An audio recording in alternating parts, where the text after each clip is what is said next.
up a fifth by trading JJ or EM or both. Yeah, yes. Elijah Mitchell is now expendable. JJ is now expendable. Love them both, but you got to figure out how to get these new players on the field. I agree. I think they're both expendable, and maybe you do get 2 fifth-round picks out of it. We'll see. We'll see. I forgot about Elijah Mitchell as far as being expendable. Yeah, he's on that list as well. He's on that list. He was a player I said on Grand Shows I would trade him. I would definitely move him now to go get a player in the 5th, 6th, 7th. Like, he's not going to get playing. If you have Garendo on your team, what's the point of giving Mitchell touches? You have Jordan Mason on your team. Like, Mitchell has no value on this team anymore, and that's where they should truthfully look to move him now. Okay, so Jennings signed the tender, which also, by the way, makes him tradable because now he's under contract. So there you go. Now he can actually be traded without having to worry about a tender being signed. So there you go. There you go. So yeah, I mean, now, like I said, now it's about getting these guys touches. So somebody's got to go. Somebody's got to go, and Danny Gray wasn't getting touches anyways, so him going doesn't really help, right? Goldtow says, "What these wide receivers, Debo, bro, stopping the run." It's Debo. It's time, man. Like, how do you guys feel about it? Like, are you guys ready to move off of Debo? I've been ready to move off of Debo, but dude, thank you. It had to have happened in this draft, for my opinion. I'll be trying to come in balanced, you know what I'm saying, without leading the witness. But I definitely am. I'm been ready to move on. It's time. My thing with Debo is I just like the Armstead situation, right? Mm-hmm. You're seemingly in the final year, and I've been on record saying I don't believe the 49ers are going to win a Super Bowl this year. So for me, I would get rid of these guys. But the 49ers seem to be wanting to maximize this window, and I don't have an issue with it. But this is the final year of the window with these guys. So when you got rid of Armstead the way that they did, you got nothing for him. Getting rid of Debo post June 1st to get something in the future, if it's not for another player, does 2 things. It hampers your cap next year for a player that's not on your team, much like you've already done with Armstead. And it doesn't help you win this year because you're not getting anything in return this year. So to me, it's like, what are you? Are you in or are you out? And if you're in, Debo has to stay a part of this team unless you were trading him for a draft pick that could potentially help you this year. Cutting him June 1st, that would make 0 sense to me.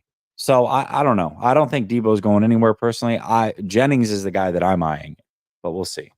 Can I make an interesting comparison to another Bay Area team? The Niners are just like the Warriors. They're halfway. They're trying to do a 2-way timeline with the receiving core right now in their offense. Mm-hmm. They want to have some receivers that can replace Debo and guys when they may lose. Same thing with their corners. They drafted Renardo Green to eventually replace one of them.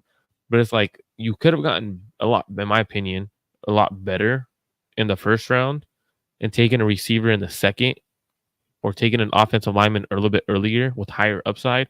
They got guys that could play now, but what are their upside? Is there potential for those guys to become all-pro players as prospects or Pro Bowl player prospect? In my opinion, no. But I'm not gonna put a cap on them where they can't. But just from what I've seen on film, they can't. So like they're in a 2-year kind of like what the Warriors were doing in their process, and I think that is a mistake. You know what it is? What you're looking at is you're looking at money transcending competition. That's what you're looking at. You're looking at, and that's what's happening with the Warriors, where they know that in order for them to truly get better, they have to follow the tenets of what got them there in the first place. And that's going whole hog into development, putting all of your eggs in one basket and making sure the guys that you draft have all of the support around them and they get the maturation process that they deserve. But what the Niners are doing is that they're serving 2 masters.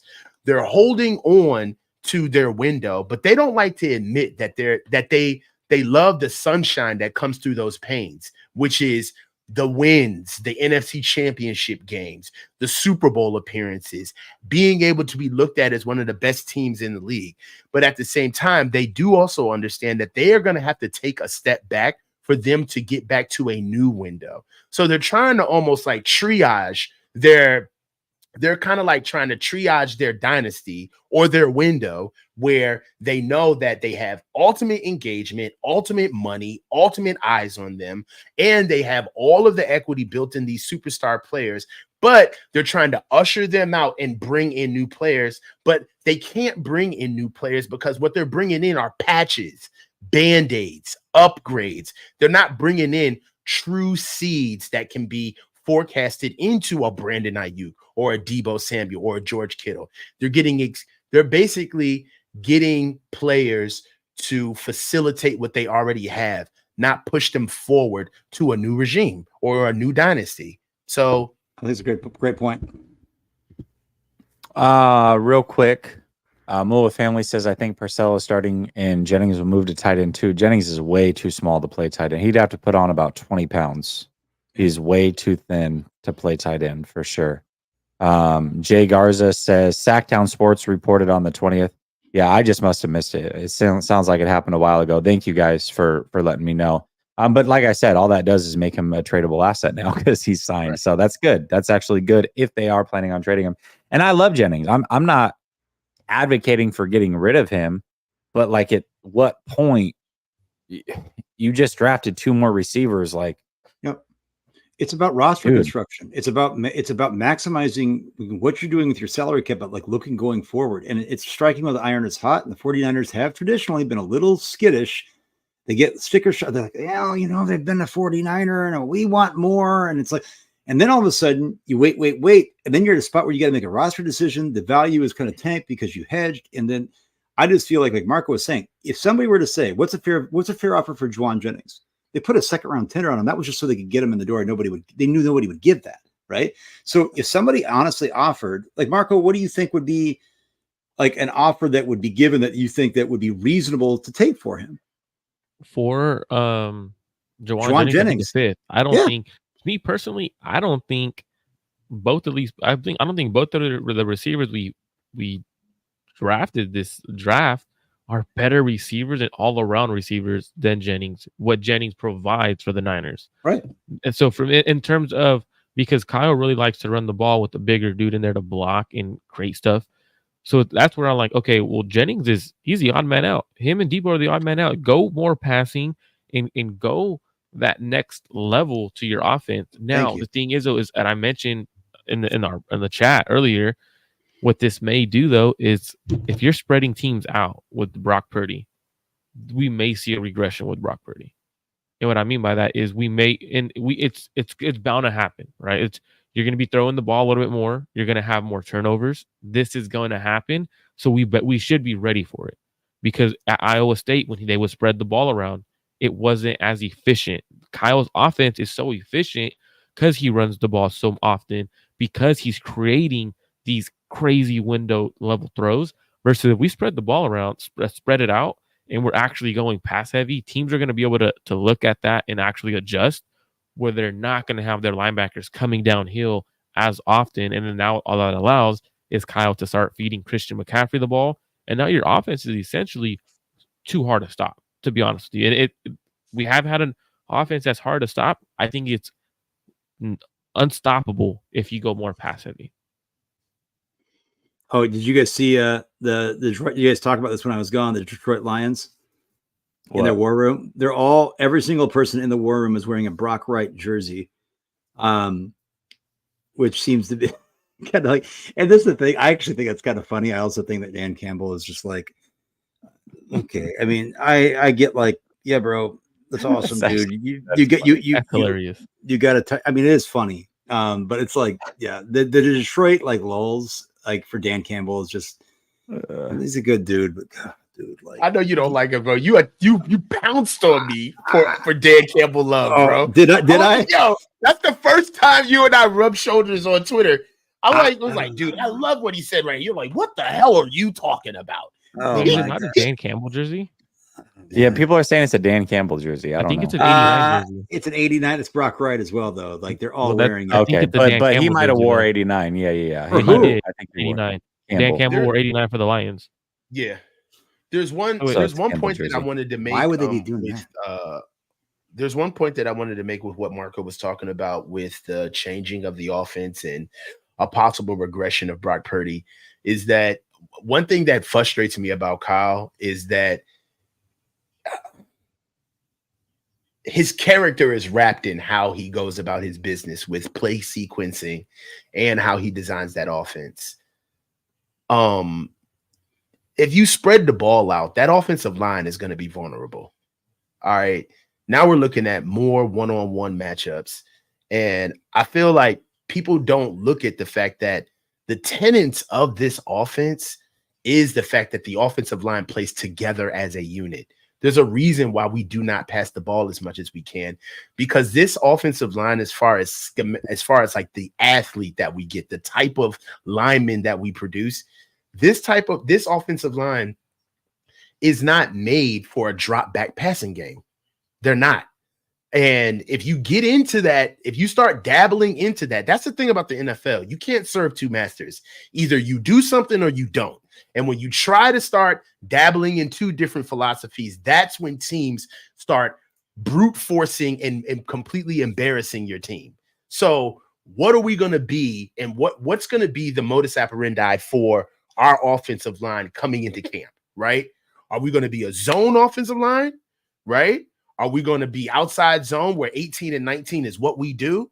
Or are we going to be gap scheme? Are we going to be duo? And as far as the passing game is concerned, if we do predicate ourselves on inside and outside zone, then we got to have us a mean play action game. We got to be able to move the pocket. And that doesn't lend itself to having 3 to 4 receivers on the field at a time. And it can really put a lot of strain on the offensive line. And when we start seeing protection issues with Brock, that's what made me start thinking about that when Marco had mentioned that we may see a slight regression in Brock because a lot of the load is going to be really on him. Mm-hmm. Van Pran just went to the Bills. Cam Hart went to the Chargers. Nice. Those are solid picks. Mm-hmm. But doing that is also right, Coach. Like you have to put this mindset too. Is do we know if we want to pay Brock $50+ million? This is the opportunity. Hey, you have all the weapons in the world. Let's put the ball in your hands every play like they do with Mahomes, Josh Allen, and other teams to see if we should pay you $50 million.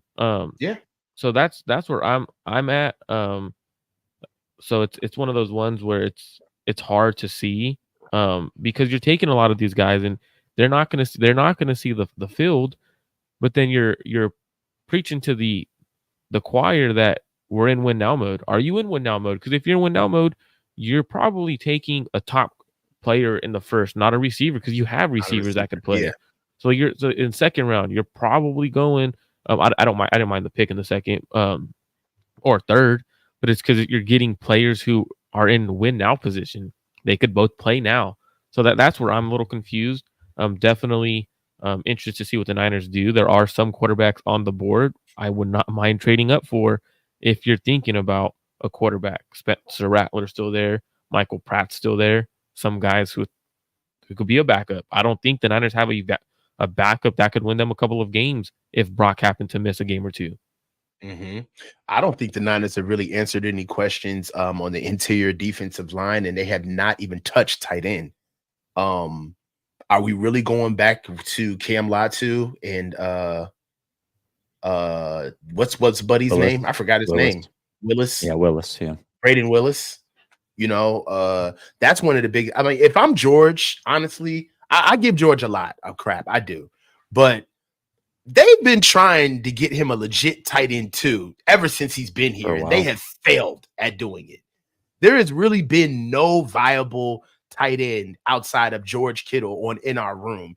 And to be quite honest, he's played so well that he's almost made us forget that fact, that there's really nobody after him, right? Charlie Warner was a guy that really kind of like good blocker.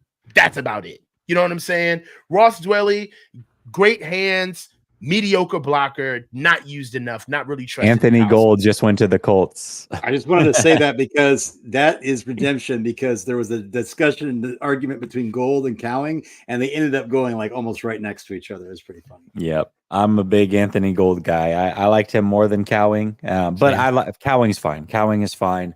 It's not like, we're splitting hairs. You're talking about two guys that are very similar as far as stature goes and what they bring to the 49ers. Is still out there? Did he get picked up yet? The receiver from Virginia? I think he's still out there, isn't he? Malik Washington. Oh yeah, he's still there. He's still there. That's kind of crazy. And I, if you wanted Anthony a true slot, so wait, let's talk about that real quick. If you wanted a true slot, the best true slot. Hold on. Before we yes. get there, hold on. Before we get there, can I just bust through these super chats real quick? Yeah. Go ahead. Do you guys expect a significant overhaul in the Kyle Shanahan offense with these additions? I think we've been talking about that. Hopefully, we answered that question. That's why I had it up on the board here. Eric says, "Are you noticing a difference without Peters?" Ooh, that's a really good question. A huge difference without Adam Peters. I don't know that I am. I don't know that I am. Where? Yeah. Tell me. I'm curious. What is that? What's the difference? We haven't touched D-line. Okay, we're not prioritizing it at all. All right, we haven't touched tight end.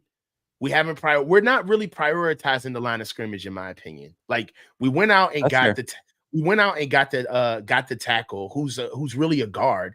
But we haven't touched our line of scrimmage. I don't think what we did in the offseason necessarily answered that question. With losing Javon Kinlaw and losing Eric Armstead, I don't think that bringing in the guy from the Browns, Jordan Elliott, I believe, and the trade that we got from the Texans is like, I don't think that's like a 1-for-1 like add-on. I don't think that's a lateral move. I think we got worse at the position, not considering the fact that our D line is supposed to be like the tip of the spear. It's what we do. As far as like our defensive line right now, it's kind of like by committee. It's really nobody. We don't really have anybody stout there. And as far as being a presence is concerned, we don't really have a true shade. I mean, is Jordan Elliott really going to be it all season? Like, we need somebody else in there to be a run stopper with our defensive line. And then we really are, is Matus and Leonard Floyd it opposite Nick Bosa? Like, I would have thought that they would have gave us some juice with another edge. So I'm seeing running backs, 2 receivers being picked, corners and safeties. I like the corner and the safety pick. I think the running back pick was a little too rich. We didn't need it at the time when we got it. And then receiver, I'm glad that we talked about this. Malik Washington is still on the board, and he's every much a slot of a slot.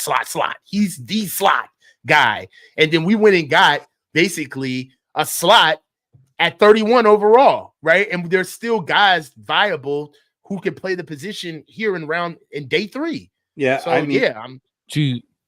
just to add to what Coach was saying, like without Peters, normally you see the Niners go upside guys in the first couple of rounds and go safe picks in the later rounds. The early rounds, they went safe picks. They didn't go upside guys. They went safe picks. Who can we know are going to be solid players for us? Not necessarily players that could be great for us. And I think that's a little tendency change because the Niners have gone high upside guys in the first couple of rounds usually. That's normally what teams try to do because you're getting the better athlete, not necessarily the better player, but the higher prospect who could become the better player in the NFL. And I think that's something they changed. So that's an interesting move. But David, your guy was Malik Washington. Oh, yeah. Are you... Yeah. I want to hear because I know you were like one of the bigger Malik Washington fans that I know of. What are your thoughts on it? I'm see. This is the thing with Cowing that I had. He's 168 pounds. He is the same height as Malik Washington, but Malik Washington is 194. So it's like, and Malik Washington isn't. I don't know exactly what Cowing ran. It's like a 4.3s. Malik Washington was like a 4.47 guy or 4.45 or whatever it was. And what he does over the middle with his hands, contested catches, yards per out run, leading from the slot, yards after the catch, goes through traffic. He's tough as hell. He can do the same kind of stuff. He doesn't have the juice, complete juice, like maybe a Cowing or even Pearsall does, like with an end around kind of stuff, getting the ball right there. But I get that he's 5'8", but so is Jacob Cowing. right? And to me, that's what I was talking to my guy on Twitter who was a big Cowing fan versus Gold, is that, boy, that 168-pound frame, I know Marco had talked about now with passing rules the way they are, you're not necessarily going to be taking the big hits, but that's true. But for 168, I mean, that is small, right? Like Emmanuel Forbes, I was high on him last year and he's a quarter, but the difference between that is like, yeah, you're laying a hit, but you're not taking a hit. And you're not every time you touch the ball taking a hit. And so Cowing at the end of the fourth, I get at the juice. I would have rather rolled the dice with somebody like Washington if you are truly looking for a slot guy. So that being said, I also know that it's different strokes for different folks, like you said, Jesse, before, and I can understand what you're seeing with him. I also think Cowing can be a guy in the return game. But yeah, I'm a little bit... and he could, but I want to get, because you're talking about Washington. Yeah. Black says, can Cowing be a punt return, kick return? Yes, he was a punt returner. But again, this is why I loved Anthony Gold so much. Him and Cowing, like measurable wise, are almost identical. Height, weight, speed, all of it. The difference is I think Gold's a much better athlete. He had a 40-inch vert. He plays big. He actually played as an outside receiver, even though he projects to be a slot. And he's an all-American punt returner. Okay. And that is one thing. And somebody just tweeted this out about, Anthony Gold. Dane Brugler's 24th ranked wide receiver, 5th round grade. This feels like a new kickoffs rules pick to me. Who was picked by the Colts from Brugler. All-American punt returner, led the FBS with 18.3 yards per return in 2022, including a pair of touchdowns. That's why I liked Gold, because he'd come in right away, make an impact in the punt return game, and he could potentially be your future slot. And like I said, he plays bigger than Cowing, in my opinion. However, that being said, I think Cowing, I think Malik, and I think Gold are all relatively close, and you're picking guys that you prefer. You prefer Washington. I prefer Gold. Some people prefer Cowing. We'll see. And I'm going to double up with what Jesse's saying. I was a bigger Gold fan than Washington fan and Cowing, and it's because of the route running ability. And man, his situation at Oregon State was terrible. Like, they threw the ball, but he had no quarter. The year I covered Stanford, he should have had 3 touchdowns, almost 200 yards. Like, he was deep almost every play. And his return ability at the East-West Shrine Bowl game, return a punt. Like, when you're doing it against some of the best players on the field, it's an all-star game and you're returning a punt, you have the return ability. Like, that's something he has. So that's an interesting way to go. When there's a lot of parallels, right? We've had guys where similar players go right after the Niners pick or right before the Niners pick. It's going to be nice to compare those players in the future in terms of how good the Niners were when they drafted. Well, here's my thing with Cowing that I don't understand. I keep seeing the Deshaun Jackson says, they're just like, oh, look at his profile. Say, well, okay, Deshaun Jackson coming into the draft, 5'9 3/4, 169. Jacob Cowing, 5'8 1/3, 168. Okay. 40 times are pretty much identical. 10-yard splits are pretty much identical. You know what's not identical? Deshaun Jackson's an outside receiver. Jacob Cowing has played like 80% of his snaps in the slot. But in the NFL, it was the mere opposite, right? That Deshaun Jackson played 80+% of his snaps outside. And so to me, that it also saves your body, because you're going outside. You're not taking the hits that you're going to be doing over the middle as much frequently at the line of scrimmage. Also, 3-cone. Jacob Cowing, for a guy of his size, he actually really bad 3-cone drill. Like, it's 7+ seconds. Like, so I'm not saying that sometimes testing doesn't. I don't necessarily see. I think a guy's a good route runner. I don't know. Like, is he as good in a phone booth? I think that I actually think that when I watched Pearsall, I saw him with in and out of cuts a lot quicker, a lot smoother than a guy like Cowing, and that's just me. But that's probably why Cowing's the guy, along with the size, that slip a little bit more. But I tell you, the frame does have me concerned. I'm not going to lie. 168 pounds is. They say Tank Dell. Well, Tank Dell also had and I know they had both Cowing and Dell had great production in college. Great production, right? Tank Dell still hasn't made it through a season. Who compared him to Tank Dell? No, the Cowing and Dell in stature. You see it all. It's all over the TL. Man, go right now. No, bro. Tank. Listen, man. Tank Dell was one of the most electric players with the ball. He was so elusive in college. He is not compared to like Cowing, the watch the tape. Cowing's not. I mean, I'm not saying, but you're saying Cowing isn't not electric on with the level ball? of Tank Dell. Not on Tank Dell's level in college. Man, Tank Dell you had. I didn't say that he hands. was, but you say that Cowing's not electric with the ball in his hand. No, he's electric, but we're not on the Tank Dell level. He's not on the Tank Dell level of electric with the ball. Yeah, Cowing is awesome. I'm not saying Cowing's not electric with the ball. He's not on Tank Dell's level as a prospect when he has the ball in his hands. And I believe that, and that's why I have reservations about Cowing, saying that he's going to be this guy just because of his body frame. I don't discount the fact that he could be electric with the ball, but like you said, just because a guy has the same body weight doesn't mean he's the same player. 168, man, like where are the other players that stick in the NFL? Where? You don't unless they're bigger. Deshaun Jackson. That's it. So when people say that, like, guys, that's an outlier. And then Devontae Smith, right? But guess what? Devontae Smith's like 190. Isn't he like 194? Well, hold on. We got to look at this too.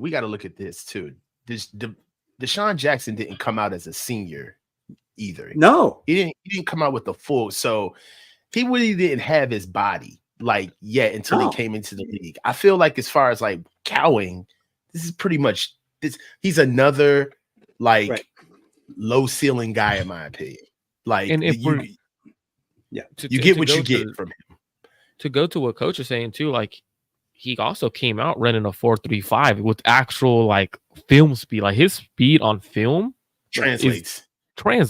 Like that has to play a factor in it too in terms of coming out early, right? Yep. And the Bears just gave up a future fourth and this year's fifth to move up for Austin Booker. So there's your guy, Austin Booker, to the Bears. Good pick. Interesting. I Black. Yeah, we got that one. Gregorius Greg became a member. Appreciate you, Gregorius Greg. Dazza says, at coach, passing more is great, but I agree. We haven't significantly upgraded the offensive line. Okay. I just want to know if we're going to be ready for it. I mean, to be fair, Putin, I mean, Dominic is he's a much better pass blocker than he is a run blocker. So he's very quick. He just has a problem anchoring down on bigger defenders. He does have shorter arms. He has strong hands, but he disengages quick, but he relocates well. He takes good angles in pass protection. I mean, I really like him as a pass protector. I mean, and as far as motor is concerned, like he's got like the same, his first snap looks exactly like his last snap. He plays hard. He's a hard player. It's just that it's more of a guy where it's like, if he didn't play hard, he would look bad. He would get manhandled down there. It's one of those type deals where it's like, if Pearsall wasn't a go hard energy guy, right? And he just played when he wanted to, he wouldn't translate on film, right? What works about these guys is their approach to the game is that they're like balls to the walls. They know their skill set and they use it 100% of the time that they're on the field, right? Cowing is the same way. He's too small not to be moving as fast and as electric as that he needs to be on the field. So with our corners, they're super aggressive. Like these guys play downhill. So I'm seeing a trend with everybody that we're picking up. These guys all are pretty much concrete in their skill sets already. They already know who they are as football players. There's nobody that we're getting where you're saying to yourself, okay, well, once he gets in our system, he may look different. You know, we may be able to get that skill set out of him, right? We're getting a lot of guys that are pretty much plug and play, ready made. I haven't seen one player that we've drafted yet where we're saying, okay, well, good. He'll sit for a while. We see the skill set. We see how he can grow. And then, you know, once he gets on the field, he'll be ready to really take off and be a guy that's not only worth the pick, but possibly he'll be a second contract candidate. Right about now, we're seeing guys that basically fit the window that are going to be able to keep us in a position to say we're going after a Super Bowl. And I don't see a lot of growth. Yeah. I think that's a blend though of like we've been waiting. I think it's a mix, but I think that this team sometimes has painfully said we're gonna redshirt. That's a good problem to have. I'm a little bit. I'm kind of excited that you're going to get some new blood in here and get a young team. This is an old roster, and they get older players are coming out 5th-year players, but they're still younger than most of the guys that have made the Niners. So snap adjusted for the it's not like the whole roster, but the guys who actually get the most playing time. People didn't seem to understand this a couple months ago. Like you could say, well, our roster is really young, yeah, but those guys don't see the field.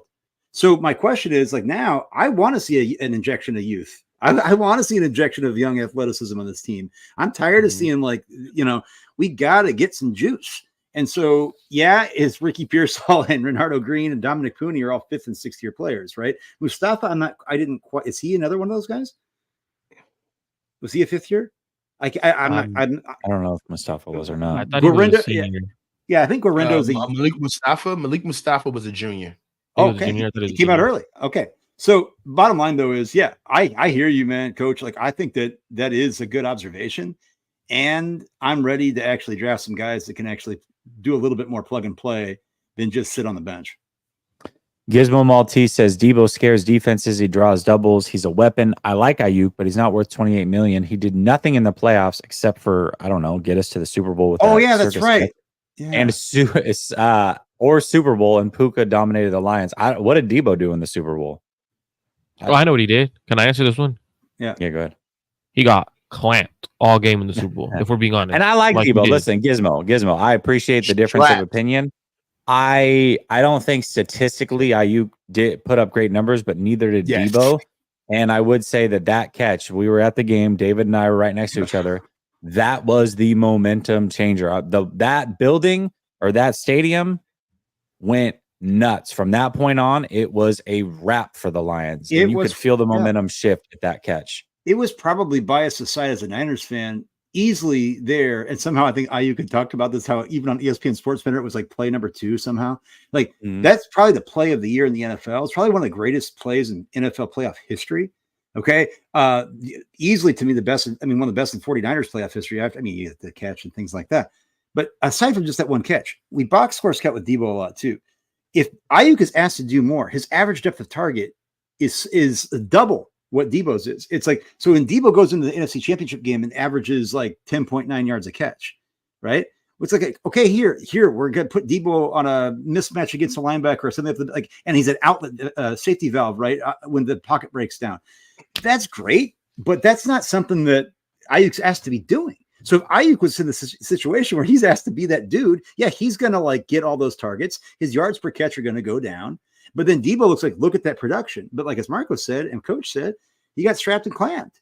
And when you put him in a position where he has to be a receiver, he didn't do it, right? He does thrive with the ball in his hands, but that's Kyle, right? And then it's the beast mentality. But if you're asking him to go, free himself on an island, it's not going to happen. And when he goes, when he lines up outside, he doesn't get any separation. So it's just like, is Debo a receiver? No, he's a line of scrimmage dude. He's a gadget dude. Hell of a weapon, though. Hell of a weapon, man. He is a difference. He's a difference maker. We agree there. Yes, he's a beast. But it's like, are you going to pay him $20-odd million? Yeah. And to me, like BA, it's like the reason we're even talking about BA's money and debating it is because Debo made this type of money. That's the only reason. And if they wouldn't have given that contract, if they would have just not been nervous, taken the deal from the Jets, they throw back an extra late third to get number 10, which probably could have happened, right? I think that's what Joe Douglas had said. We would have done it, but they weren't willing to throw in a third-round pick. Of which, what do you think they used that third-round pick on? TDP. Running back. Okay, so I just wanted to walk you through that for a second. Okay, so and again, it's hindsight is 2020, but that's why we're debating the money for Ayuk. Because guess what? Every other fan base out there thinks BA is awesome. Like there's a minority of other fan bases where like somebody in their fan base will go on their other Twitter and they're like, "Oh, this guy's not that good," and their whole fan base is like, "Dude, what are you watching?" Yeah. But in 49ers Twitter, we're like, "Well, I don't think he's worth it," and I get it. $30 million for a receiver is a lot. And I probably No, you're right, because when you're looking at everything you're paying Brandon Ayuk, it's because of Debo that everyone's like, oh, it's too much money. We can't have 2 high-paid receivers. Well, you're not having 2 high-paid receivers. You're having a high-paid receiver in Brandon Ayuk and a high-level paid player. Because a weapon. Like he's not he's not a true receiver. And that's my biggest thing was when he was asking for that trade. I was like, I would personally trade him right now. And people got upset because they were like, you can't trade a great receiver. I'm like, he's not a great receiver. He's a great weapon. His route running ability isn't great. Doesn't create separation like that. He's winning over the middle against zone. That's where he was cooking. So when everything was happening, I was like, you can't do that. You got to pay the receivers. And the reason why we're talking about it is because of Debo's contract. Unfortunately, they're just interesting. But I would pay BA. I'm not letting him leave. Yeah. I always said he was never leaving, but just to finish this off, because I agree 100% with everything that has just been said, is that for me, it's not even the skill set. It's the approach to the skill set that bothers me with Debo, where he's not worth the money. All right. What bothers me is that Debo is not an impact on this team without the ball in his hands. All right. There is nothing that Debo does without the ball in his hands that is done on an elite level. All right. Debo does not move well in space. Debo is not even a good decoy when he needs to be. Debo doesn't block with conviction. Debo doesn't finish blocks downfield with conviction on a regular basis. Debo does not run hard on routes when he is not getting the ball. And it's clear he is not getting the ball. My problem with Debo is that he has the C on his chest. You put yourself as the first person to walk out week in and week out in front of the team, and you give the most mediocre effort when you feel like the camera is not on you. And the problem is that the camera is on you at all times. That is my issue with Debo, is that he is hurting the culture of this team. All right. And Kyle cannot see the forest through the trees with a weapon like Debo in his toolbox when he has to be responsible to the maturation of other players on this team and utilize people the right way, where Debo being on this team is the reason why we don't get to see more of a utilized run game, where we get to see more of Jordan Mason. All right. Debo is the reason why George Kittle is not utilized throughout the season on a regular clip consistency, because we always have to make sure that whatever team we face, if Debo can get us a one-hitter quitter, if we can get 1 to 2 great plays out of Debo, which are going to take about 6 to 7 reps, all right, of him dropping the ball, of him missing an assignment, of him loafing on the field, all right, those are the things that we have to put up with a guy who is making $28 million a year. And then on the way to getting that money, unfollows the team, doesn't do well with media. It's childish, not media trained. It is an issue. And it's time for him to move on. That's just what it is. So Jesse, it's just everything you said about this guy next to me, man, it's right, man. This guy, he's killing it, man. He's cooking right now. Everything he's saying is a fact. Like it's true. It's wow. Like keep going, coach. Keep going. Keep killing it. Yeah, it's just time. And it's not the fact that you don't like him personally, but it's the fact that he's shown you who he is through the character and his approach to the game. I'm sick of it. I'm tired of the petulant answers. No eye contact when you're asked to be held accountable for situations during the game. You got the reps during the Super Bowl, Debo. You didn't do anything with them. And then you have a nerve to be petulant on social media, going back and forth at anybody who would challenge the team. You were the main person that talks about you had a bad season. You admitted that. Throughout the season, you come in out of shape, unmotivated, and then have the nerve to tell us that I sent pictures of my body to Kyle through the offseason. It's time, bro. I have run out of excuses for him being a leader, because he's not. He's not a leader. He's not worth the money that we're giving him. It's time to move on for him. And then you have guys where we have guys that are so good, that are such good professionals and teammates, that Brandon Ayuk will not tell you that I am more of a professional than Debo Samuel. But Brandon, he won't say that, but he knows that is true. And we know, look, there's not something, these guys have to PR the hell out of they can't say what Marco's smiling because I know why. And coach, you just like, honestly, I'm laughing at the chat because everyone said I was pointing this way. Oh yeah, you were pointing the other way. But you're right about that. BA knows that there's things that Debo has been able to get away with that has been kind of like, it had been on the radar when they were looking to trade him in 2022. There were those legit concerns. Are you going to come in out of shape? Do you think, are you comfortable being like, you got all pro and you think you've made it, right? I'm riding that, I'm getting that contract and I'm moving. BA is a guy who shows on the field, off the field, but to his teammates what work ethic looks like, what training in the offseason looks like, what working on your craft looks like, improving each and every year looks like. And BA is a guy that you want to look at. It's like, I build around that. When I watch the NFC Championship game, it's not just a circus sketch. And I think it's what people do without the ball in their hands. And BA is one of those, like you just mentioned that, right? You're not ever seeing BA take a playoff. You're not ever seeing him do so down the field. But who has been better than BA about paralleling down the field, like blocking downfield for their guys than I do. Every big Debo play doesn't happen without BA down the field.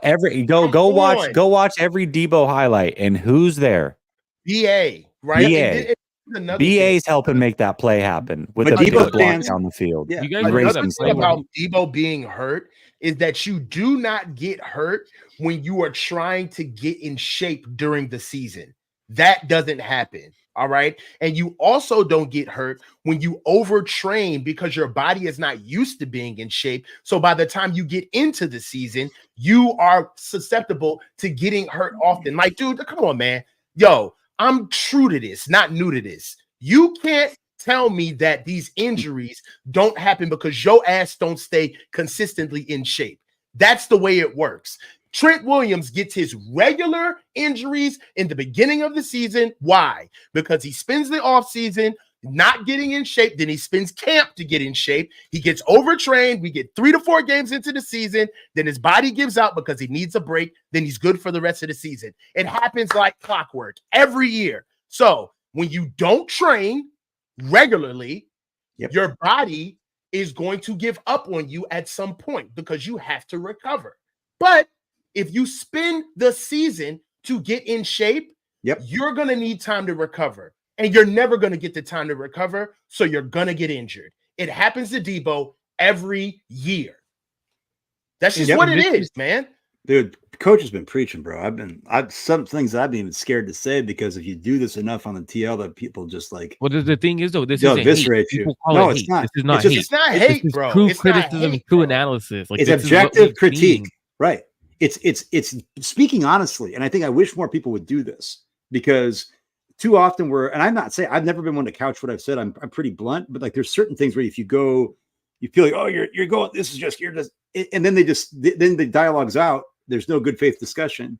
And so this is why I like this medium more than just being on the TL, because you can have these more long form discussions and then people can actually hear what you're saying, articulate what you're saying, and not just try to put it into X amount of characters. And I think that, look, all lost in this too with Debo is that, like you just said, his usage is so high. And much like CMC, like Debo has so much tread on his tires and in a short amount of time in his career. When is the cliff coming? And the cliff already, you started seeing it in the playoffs. Like you started seeing the production, like it. I'm worried that the juice isn't there. I'm worried that the big injury is going to happen. And like you said, compounded with the fact that he doesn't take his off seasons as seriously. Now he could go on, see this show, and he'd come back, oh, y'all lying. You don't know what I do. Oh, Diana Rossini put me in 5 quotes, but she's lying. Yeah, she just made it all up, right? That's Debo's playbook, man. That is Debo's playbook. And I'd like to see a changing of the guard. I'd like to say, BA, you're our guy. Young players that we got in here, invested on both sides of the ball, you're our guy. We don't need this. And you know, Marco knows, like Debo's rookie year had some influence from some other players who are no longer there, but was able to kind of do his thing. Sanders. What? Emmanuel Sanders, right? Yeah.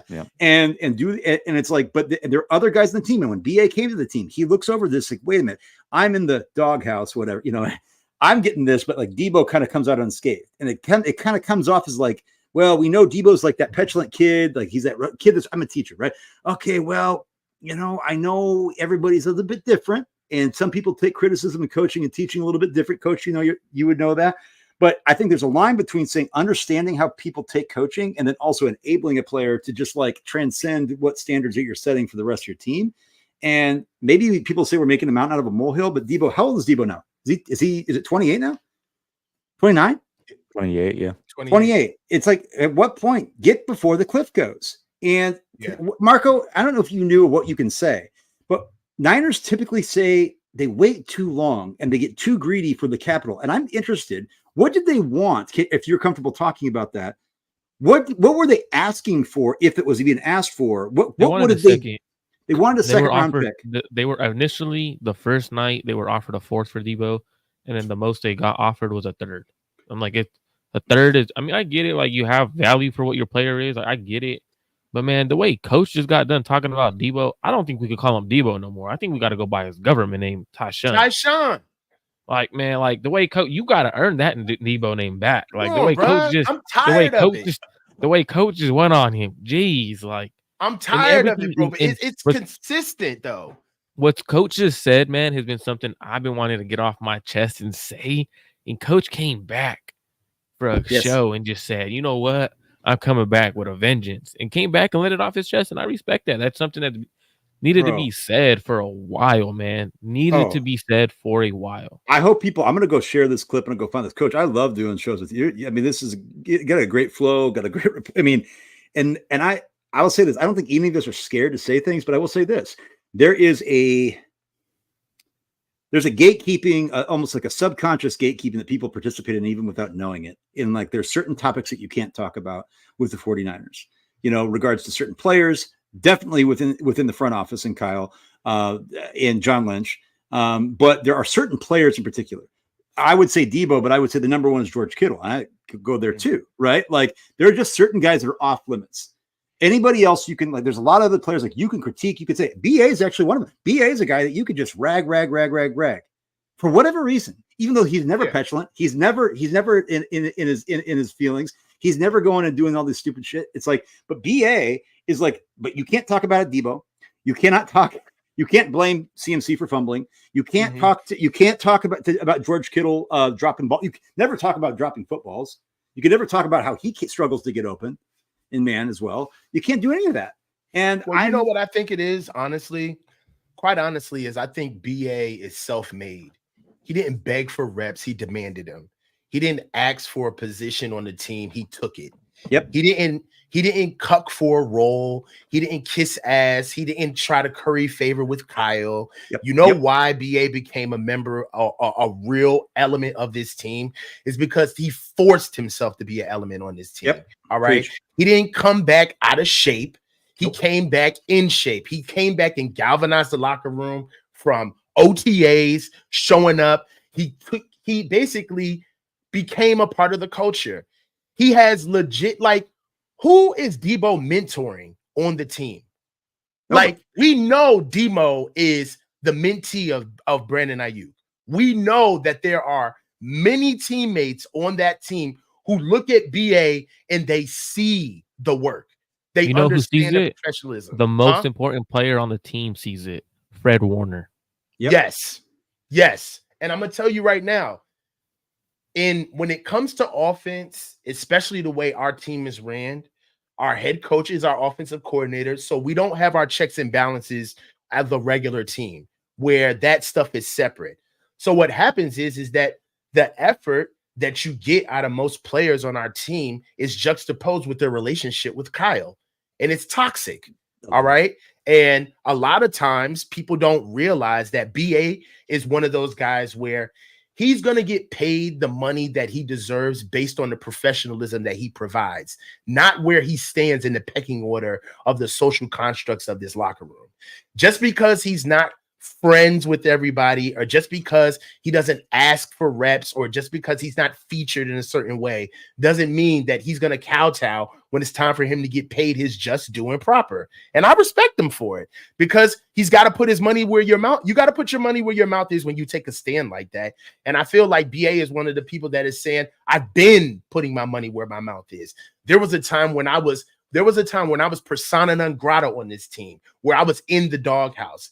And I literally fought my way out and not only made my way back on the field, but I forced you to use me.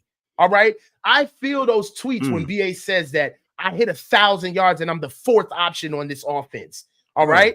That comes from somewhere. Okay. This is curated offense. Kyle is sitting around telling people what they're going to get week in and week out and how many reps they're going to get it. And through the chagrin of all of that, BA is still hitting 4 bills. 1,000 yards. So when it's time for him to get paid, I got to be honest. Yeah, there's a part of the team where I love you guys, I want to play with you, but on the 1099 side of the game, on the private contractor side of the game, it's fuck you pay me, dog. You owe me.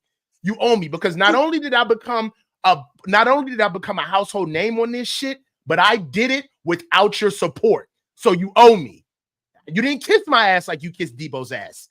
You didn't babysit me like you did CMC. I'm not yucking it up with the whole fan base like George. You owe me. You don't give me the reps, and you're not going to gaslight me into telling me that I'm less than what I am just because you don't feature me. You're going to pay me what I'm worth. I understand exactly where BA is coming from. Coach, I was going to say something right now, man. Like, are you a teacher too? Yeah. Where do you teach? I coach. I used to coach. Oh, no, but no, coaching is teaching. Absolutely. I didn't know if were you a classroom teacher or anything like that. No, never. Okay. I mean, I could tell. I mean, I just want to, this clip, they should be watching you, brother, because I feel like it's Saturday. I feel like I'm in church. You know, it's like, I feel like, I mean, you bring the offering plate to me. I'm just giving you my whole mortgage. I'm just going to say, there, here, take it. Take it, coach. You deserve this. Like, cause you're spitting, you're preaching. It's like, I mean, and I think that everything that you're saying here is nuanced. It's not shooting from the hip. It's not like, and it's coming from things that are coming from inside too. Like, people need to wake up, and you need to wake up and realize. An outlier trying to get inside money. This is a whole different situation. He knows that he deserves to get paid, but he's not on the inside. So it's like, no. I want the deals that you give them because I'm worth it, not because I kissed your ass for it. Yep. So I see what he wants. No, and I think the interesting thing Marco brought up is Fred Warner notices this. There are leadership that notices, and so this is going to sound. Leading out of the field, what do you always say? You mentioned Trent Williams, right? That Trent Williams and Debo aren't necessarily looked at as like the vocal guys behind, but they're always the guy that lead the team out, and they're always the guy that kind of like that are in their vibe or who are they. And I'm just wondering, like, are there teammates? Is there a situation in the locker room where Kyle is starting to see this, and where they haven't been able to get over the hump, that there might be some outsized personalities that sometimes might impede a team-oriented message of like where this team wants to go and how to get over the hump? I mean, are there leaders, or maybe some of you guys have some, are there guys in this team that have been waiting to kind of be recognized as leaders who have that leadership ability, but sometimes get snuffed out by by really loud personalities like a George Kittle, like a Debo Samuel? Yeah, I agree with that. I agree that like the leaders are the leaders. Fred Warner is the leader of this team. Okay, like Trent Williams is going to be a strong voice in this room. Like I believe that the culture is what the culture is, but I do also feel like all of the leaders aren't necessarily coincidentally the people that get the ball all the time. It doesn't work that way. Like the men choose who leads the team, not the offensive coordinator / head coach on who gets the ball the most. Like that's not the way it works. You know what I'm saying? So it's like you can put the C on his chest because you really want to, push this edict of how you're going to utilize him. But the facts is that like you got to be able to like proof and concept. You got to be that man. And I think that's a little bit of one of like the original sins of this team is that Debo is one of the guys who is propped up to be a leader on this team, but he's just not. He's not a leader. He doesn't move like a leader. He doesn't work like a leader. He doesn't approach the game like a leader. He doesn't play like a leader. Like, so, when you actually have a guy like Brandon Ayuk, where to be honest, if you look at BA's maturation process, it's really not unique. Like we've seen this all the time. Good players come in, they have to go through a maturation process. They maybe lock horns. They maybe lock horns with a really strong-headed coach, and they end up meeting minds and pushing forward. Like this is traditionally how it works. But I just feel like there's like a little bit of a bottleneck in like process of how things should work with BA getting paid because I feel like they kind of enabled Debo with that contract. I don't think he's worth the money. Real quick, there is still a draft going on, so I want to make sure I call out the last few picks. And then I got to get through these super chats because these are about 40 minutes old at this point. Great dialogue, though, Coach. Love you. Good job. Okay. Tommy Eichenberg went to the Raiders. Josh Newton guy who I liked a lot, went to the Bengals. Spencer Rattler finally off the board to the Saints. Jalen Carlis went to the Colts. Ainias Smith went to the Eagles. DeAndre Prince, cornerback, went to the Jags. Now, to get to these supers real quick, we saw what Green Bay did with 4 solid receivers. This is going back to when we were talking about the wide receiver draft for the 49ers. GTC Real says Kyle is really stupid, like he's a diabetic in a candy store. I know he isn't, and I know it isn't good for me, but screw it, I'm eating. My goodness. I don't know what that's in reference to, but that's actually really funny. Running back, probably. Oh, maybe, yeah. Fish and chips. When does Isaac Correndo kick? God, dude. Space Cadet says, is Michael Mayer and the Raiders 5th enough for Debo? I don't know, man. I would have liked to trade him earlier. Brother Bob says, this morning Jesse said we're not winning a Super Bowl 59. Agree? Yes, I did say that. I don't know. Maybe that's breaking news. It's hard to win a Super Bowl when there's 31 other teams vying. And I think the 49ers last year, that was their best chance. But we'll see. I hope I'm wrong. Joshua says, Eagles just paid both their receivers. Why can't we do it? Because they're both receivers. They paid both. They have 2 receivers. The Niners are paying BA and Debo.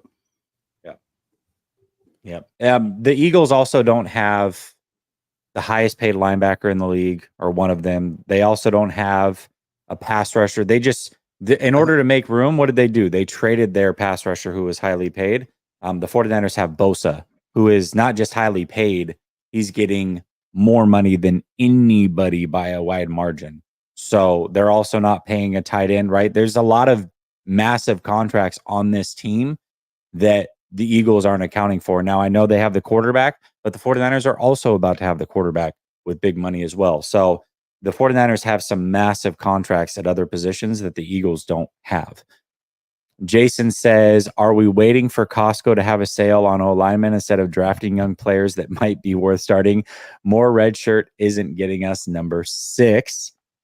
And then Eric says, just want to say I'm happy for the growth of the channel. 800 views in round 5 of the draft. When the 49ers don't even have any picks is pretty cool. Well, I also have to say this, Eric. The growth of this channel doesn't happen without all of you watching, and it certainly doesn't happen without great guests like the 3 of these gentlemen here who just carried the show for 45 minutes. I don't think I said but 3 words, so appreciate everybody that's helped this channel get to where it is at.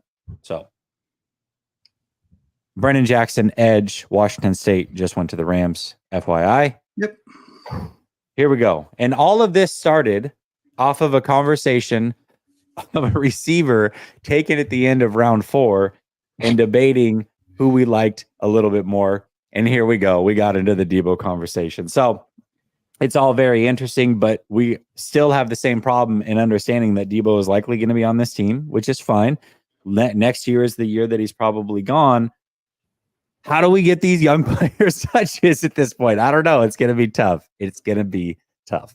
Well, it's really going to be on Brock, to get him the ball. Well, but Kyle's going to have to get him on the field too. Well, I mean, I'll tell you this, like, he could spread the ball around.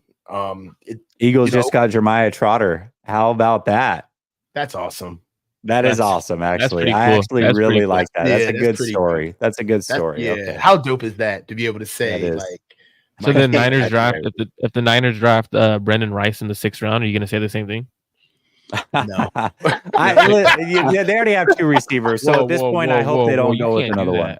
No. Okay, the sentiment, but I'm going to say 3 receivers in one draft.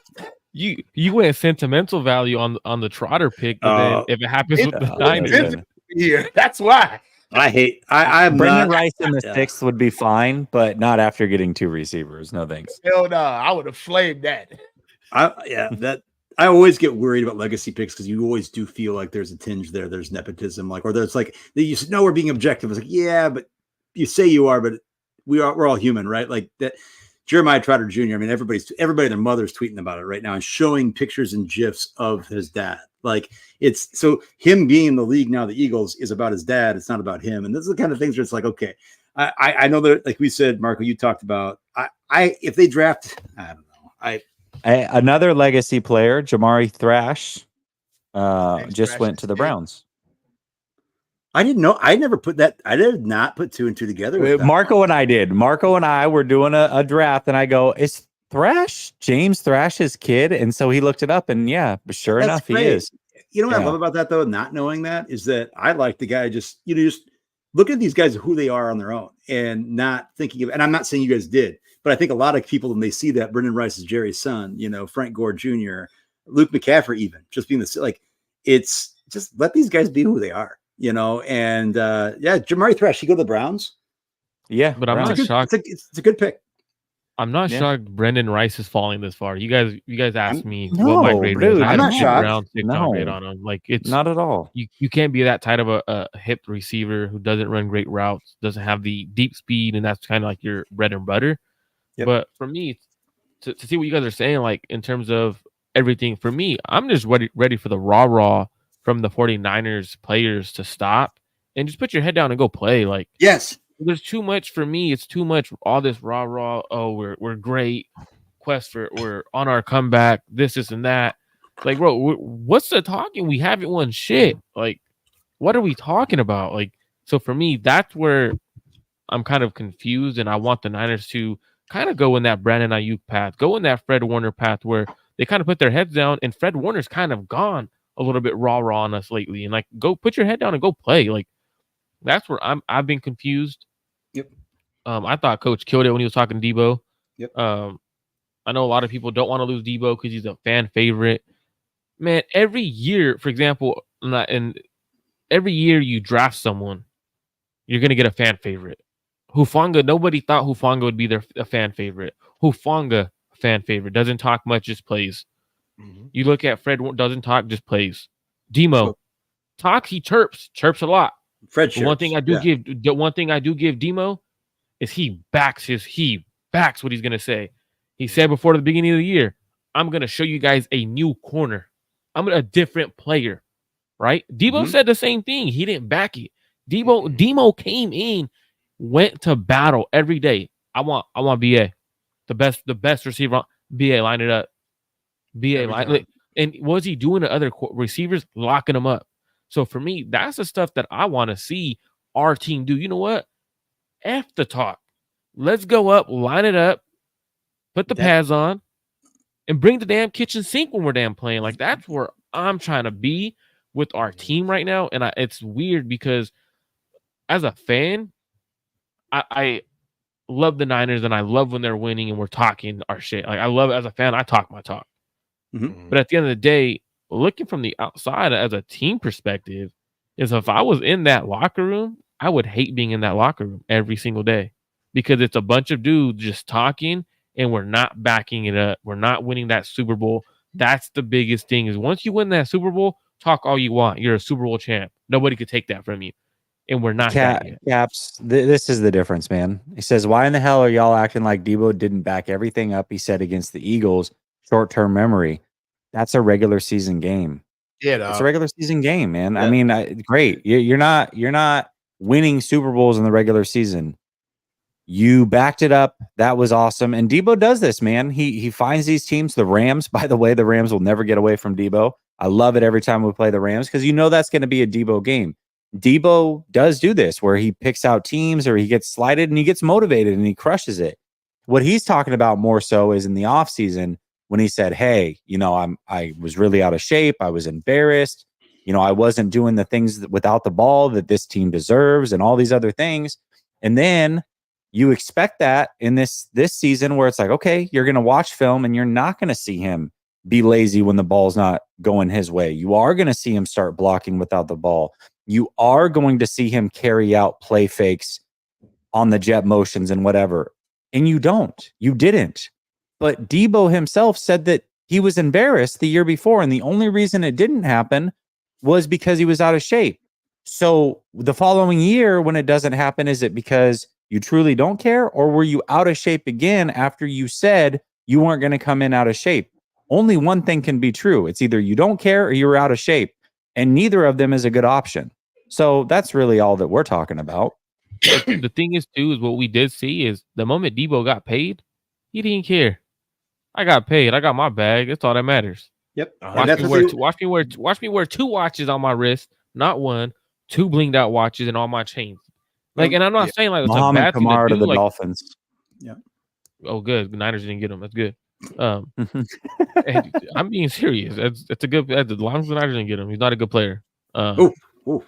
So for me, it's when I'm looking at Debo, like when players get paid, they tend to go away from what made them great. Now, Debo is a hell of a player. All right, I don't want to keep bashing on Debo being a great player, or not a great player. He's a really good football player, and without him on this team, it's going to be a lot harder to get to the Super Bowl. So the fact that the Niners kept him, and then this is a conversation that should be had with this. The fact that the Niners have Debo on the roster, BA on the roster, and we have 2 young rookies. What purpose do those rookies serve this year to help you get to the Super Bowl? Does Ricky Pearsall see the field this year where it's an impact player? Does he surpass Jawan Jennings right away? Does Kyle and I know Jesse mentioned earlier, this is where Kyle's gonna have to get involved and get them touches. No. This is where the players gotta force touches. Because if you start integrating them into your offense in kind of forcing that role onto these players, that's where those players don't do well. That's where their first year, you have a player look decent, and then his next year, when he actually has to step into that role full time, you see him take back. And we've seen that with multiple players. Dante Pettis forced into the role. He shouldn't have been played his rookie year.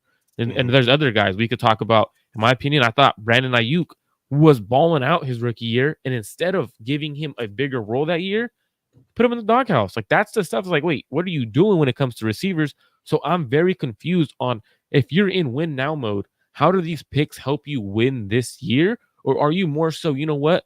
We're in win now mode with the team that we got.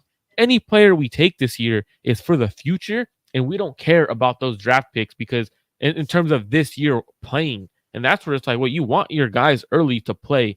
And I'm kind of confused on how Kyle puts them or how they interact themselves into this offense immediately. But I'll say this, though.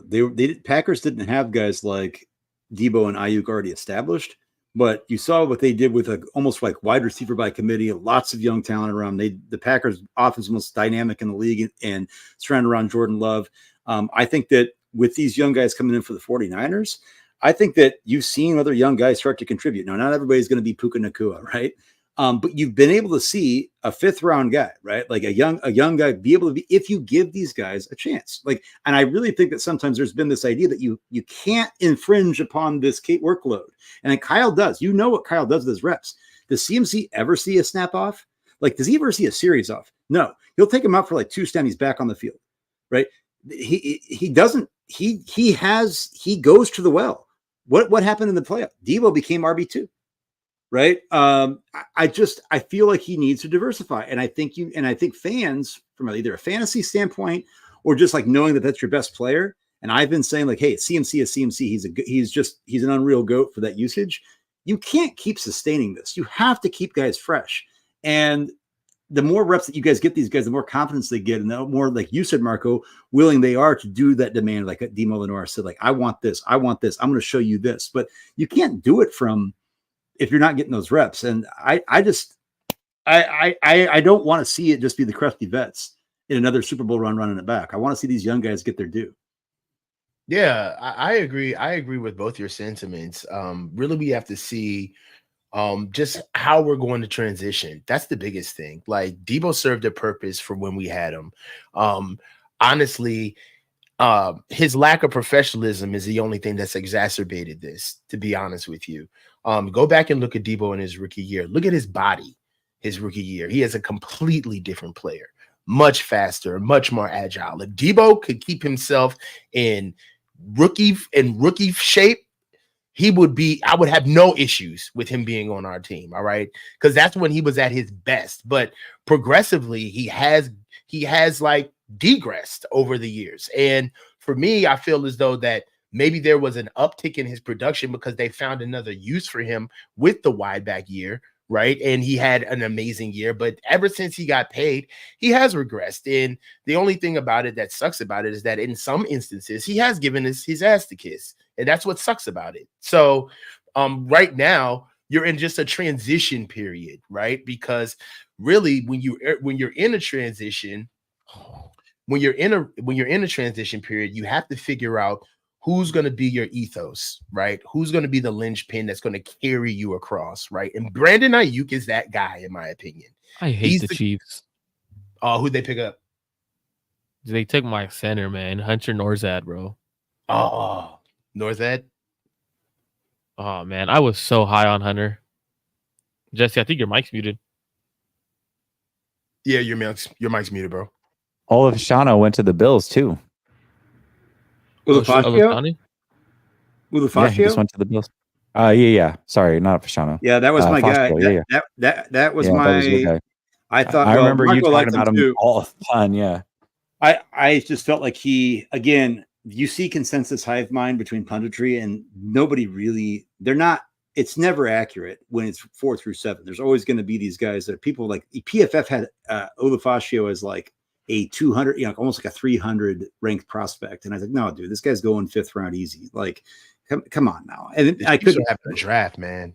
Yeah. Broncos trade for John Franklin Myers. Gave up for the Jets. We heard that he might be on the move. Pass rusher, right? Yeah. Yeah. Broncos got him, and they gave up like a 2026 draft pick. So real quick, and I think it was 187 a while back that asked this. And if it was somebody else, sorry if I'm giving credit to the wrong person, but I thought it was 187. I had asked about the draft so far and how would we grade it, which is I think a good question. I mean, we're basically done with the thick of this thing. So Marco, we'll start with you. How would you grade this draft so far for the 49ers? So looking at the 40, what they've done, right, going early, I thought that was a reach with Pearsall in terms of with other players on the board, not necessarily the player being bad. It was more so the position, the spot they took him. I think Renardo Green is probably the best pick the Niners have had in this draft. Now, when you look at Renardo Green, very good press man corner who could get up in your face and be that starting outside corner or in the slot. I prefer him outside, so which kind of means Demo probably stays inside. After that, Puny, I really liked him at the Senior Bowl, which I see him more of a center than I know a lot of people see him as a guard tackle. I see him as a center guard. Really good player. But again, those first 3 guys you took are either 5th-year or 6th-year guys. In the first 3 rounds, I'm not taking those kind of guys. I'm taking guys with high upside who could be the future of my franchise. And I think that in terms of the next 10 years, right? Like that's not necessarily the truth because when you extend them, they're 28 or 29 already. So that for me is interesting. Malik Mustafa, a young 21-year-old who could be your free safety. That's a really good pick. My second favorite pick on this draft. Not a fan of the Garendo pick. And then Jacob Cowling. It's a good pick. Nothing crazy. I would personally give them a solid C. I can't give them more because you took a reach in the first, in my opinion. Isaac Garendo, running back, wasn't a need. You're a team that's known for drafting players in the 7th, 6th round at running back, undrafted free agents at running back. That just blows my mind. Like you're a running back is a position where you plug and play for your offensive system. I can't give them more than a C. So for me, I feel like that's a fair grade because looking at things, I felt like the first 3 picks are a little bit older, and if we go to what the consensus on a lot of experts, draft experts, what we want to call them, they didn't draft within the consensus. They took some guys a lot higher than where they are on the consensus board, and that usually doesn't play well for a lot of teams. So I'm very curious to see what the Niners went. Again, they went the safe pick, not the upside picks in the first 3 rounds, and I think that's what gets your team to be a better team. Going upside picks when you're going to lose guys. We're going to lose Banks possibly. You might lose Debo. Is Pearsall an upside guy? I think he's a high floor. I don't think he's a high ceiling. So it's just an interesting way that they've approached the draft. Right now, I have him at a solid C, and I can't give it higher, unfortunately. David, what would you give him? I don't like giving grades. because I think even as a teacher, it's like, because even the grading system, like for instance, I'll just say this: a lot of schools are going into this what they call standards-based grading, as opposed to this like 4-point scale, because grading, and even in and of itself, has a sort of an arbitrary nature to it, whereas like X point out of X point renders this percentage, and that shows what, like, what have you shown as a teacher that this kid has mastered or been proficient in, or anything like that? And I'm guilty of falling into that trap myself. But if I were to say it just like on what I think a grade is a snapshot of, I will say I'm going to go a solid B. I'm not going B plus B. And here's the why. I like Ricky Pearsall. I get it. I also look at some guys who I think are relatively reputable that actually had him right at that spot. There were guys that had him ranked in the 30s and early 40s. It was pretty common. I don't think it was that much of a reach as I maybe felt it was initially. And what he can do right away, and what his profile is. That being said, there were players that I had ranked higher, so that's where I would say it was a reach. But to me, I'm encouraged, I'm intrigued, I will say this, by players that could possibly come in and contribute. They're older. I typically breakout year players as they get older is a little bit different, but with the COVID year, you have seen some players in the last couple of years that were those older players that came in the league that ended up having a little bit more productivity than it was 5 years ago when you're looking at, oh, you have to have that young breakout age. There's a lot of things that got stunted, whether you were coming out of high school, you're going through college, things like that with that COVID. That's in the classroom, that's outside the classroom. Even as a coach, you could see that, right? Like, how much contact did you have with your guys? How much, like, there's just there's a lot, I would say trauma, right? But there's a lot of upheaval in society. And I think that there's going to be some interesting things there. I like what Pearsall can do. I'm definitely more bullish on Pearsall than I am with Cowing. I love Renardo Green. I think you talked about the guy, the dog. Marco talked about Demo Lenore, said, I want BA. That's who Renardo Green is. Go watch some of his interviews before he got drafted. Go watch his 7-minute Zoom call with the 49ers. The dude comes off as confident, but he's not an asshole, right? But he's like, this not only does this defense fits me, and he talked about, Marco, you would know, he didn't mention the defensive coach that had called him, and I'm assuming it's the D-backs coach, but it could have been somebody else, so he didn't give a name.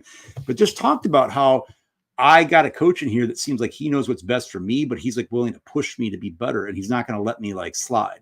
And like, that's the kind of team I wanted to go to. I don't want to go to a team where I'm handed anything. And that type of mentality resonates with me. Mustafa, I actually like a lot. And then Purdy, I thought was a really good pick, not something that's like groundbreaking. B for me, I know you don't like Guerrero. I will say this: hated TDP, hated Trey Sermon, hated, all those other running back picks. At least to me, Isaac Guerrero is clay that can be worked with and has elite athletic numbers. And the Niners have never drafted a running back like that, other than Elijah Mitchell. But he was Joe Williams. Joe Williams was a whole different story. And Joe Williams. You said athletic numbers. You said athletic numbers. Okay, I'm sorry. I got to go back the clock to 2017. Okay, Joe Williams but that is a complete outlier of a story. We know that Joe Williams had other things going on in his life. You know that there was there was different off-field stuff that they were concerned with because of that. And that's not slander on Joe, but like since Joe Williams, they haven't a lot of draft capital for a guy. Now, Elijah Mitchell was a 6th-round pick. Okay, so you could say that. Isaac Guerrero, they trade up for the 4th. And like Marco said, I probably would have waited and got a guy like Ali, who has a similar, not quite as good, but athletic profile that you could work with. Other than that, that's why I'm at a B. I think that, and then it remains to be seen, but I think these guys can come in and play and contribute and raise the athletic profile of their position groups. All right, Coach, where are you at? And to be fair, I just want to say this. Obviously, we're grading off of how we saw the prospects. This is why the draft is an imperfect science. You can see a prospect. You can try to predict what that prospect is going to be, but there are always things that you're going to miss. Sometimes you're going to hit, sometimes you're going to miss.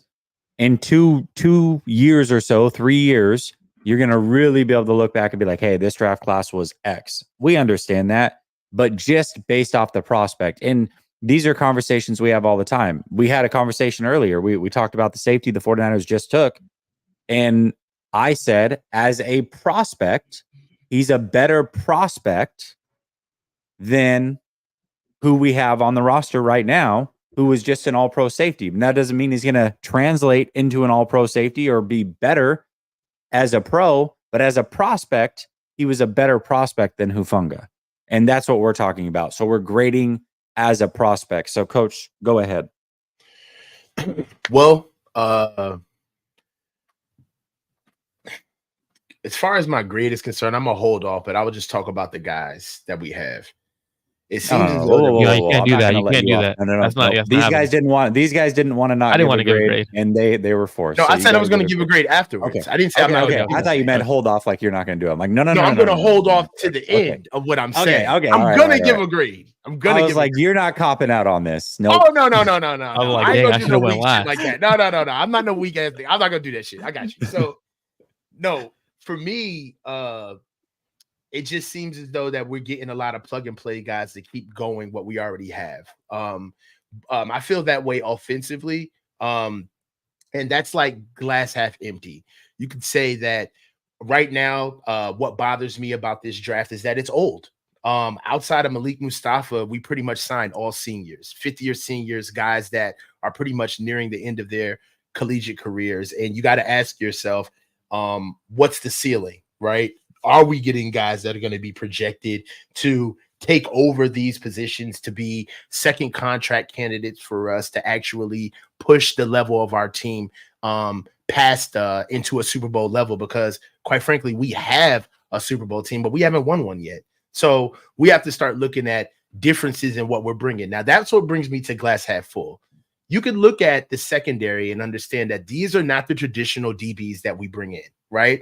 We mostly bring in guys that are very good at zone, guys that are really good in the pre-existing defense that we already have, but we're bringing in guys who are man, athletic, downhill, physical guys that really lend to us being able to play in those tougher games when we see the teams who have multiple receivers that can spread us out and take advantage of us and try to get away from what they think they see coming, in the fact that we are a team that has always predicated themselves on our front seven and getting to the quarterback. We need a stronger secondary, not a stronger secondary coach, not a stronger secondary veteran that we signed in the offseason, not a strong secondary free agent that we overpay to get one in, but we need to actually solve that problem. I feel as though that we tried to do that this draft. Now, there were some missteps. Isaac Guerrero was a reach at that position, at where he got drafted. But you have to ask yourself as well, with the addition of two receivers and us spreading it out and the conversation between having Debo and BA, we may need more speed at the running back position that could take advantage of a more downhill running style, right? I'm trying to give these guys as much credit as possible to see exactly where they're going with this draft class. But I do feel as though that for the type of receiver that we got in the first round, you could have found that further down the line and we could have rectified some things. One, I'm not too thrilled with our lack of investment in the trenches. We're in day 3 of the draft, and we've only picked up one lineman. All right. We haven't touched defensive line. We haven't touched edge. We haven't touched tackle. Right. We're already saying that even at best, Marco can even at least admit this, that even though Dominic is on our team, he's not a tackle. He's a center or a guard. Right. So we haven't touched tackle, which we know that not only do we think that we needed somebody to supplant the right tackle position to help out Colton McKibbitz, which we thought was going to be an upgrade, but we haven't solved the issue on what we're going to do with life after Trent Williams. Haven't answered that question. We really haven't answered the question on what we're going to do with the whole of Eric Armstead being gone, with coming in with the free agent in Jordan Elliott. Also, is Zadarius Smith really what we're going to do at linebacker across from Fred Warner? So right now, I would have to say I'd not give Zadarius. You were getting him. Wow, what's his name? Another Green Bay guy, not Zadarius. Jordan. No. It's not Zadarius Smith. It's Jordan. No. Who was the linebacker the linebacker from Green Bay? Zadarius. Devondre Campbell. Not Zadarius. Devondre Campbell. Devondre Campbell. Right. I was like, you're getting your Green Bay linebackers mixed up. I'm getting my linebackers mixed up, but Devondre Campbell. Exactly. So with Devondre Campbell, right? I think that's a Band-Aid situation. I don't think that he's going to hold up throughout the season. So if you look at everything that they brought in, the youth or the lack thereof that of the draft picks they brought in, questionable reach in round 1, definite reach in round 4. I'd have to give him like a C minus. Damn. Because we haven't touched the trenches. And I think that's how we're built. One thing I did here is Isaac Guerrero is likely the day 1 returner, kick returner. That's where they see him. You have one spot, find the hole and hit it as fast as you can. Speed of power. Is that what you're interpreting? Is that what you were told? A little bit of both. No, I mean, you know why I ask. That's how they're envisioning it, at least. Yeah, at least now. Yeah, they also envision on draft day that Moore would be a guard, and he's played only tackle. So I don't know. And see, this is why I love these conversations, because I was looking at more of who you've drafted, but then I like the context that both Marco and Coach has talked about, where this idea, the context of positions that weren't addressed. And we know that defensive line, we've thought that that's been the strength for this team. But if you look back to the playoff run last year, and the playoff run to get to the playoffs and then the playoffs, what was the weakest part of this team? This run defense was horrendous. It should have cost the 49ers a chance at the Super Bowl. And if not for Brandon Ayuk, right?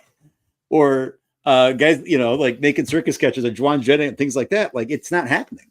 And I think that I'm going to be really intrigued to see, were the offseason additions that they made enough? Where's Malik Collins? I mean, that's the conversation I think maybe we should be thinking about, is how do these draft picks fit in within a puzzle of who was acquired, and is this team along the defensive line, like where do you see it compared to where you saw it last year with Armstead out the door, right? With Javon Kinlaw out the door, with Cleveland Ferrell out the door. And I know I'm missing a couple other guys that were out the door on that defensive line, but were the additions of the Malik Collins, the Yetur Gross-Matos, the Leonard Floyds, is that enough? I don't know. I don't think so. Mr. Bay Area says, why weren't we aggressive in round 1 and 2? You know what? It actually went how I thought. I thought, maybe you trade back in round 1, which is not technically aggressive, and then you would trade up in round 2, which is aggressive. But ultimately, they stayed where they saw fit. I'm fine with it. They were aggressive in the mid rounds, which is kind of more what I expected. RS says, knowing Kyle, how confident can we really be that any of these new guys are going to come in year 1 and contribute at all? That's a great question. That's a great question. That's a great question. Not playing rookies. He does not like that. That's probably one of the preferences. He doesn't play them unless he has to. Yes. Yes, he doesn't play rookies unless he has. So are now we're going to see a pivot?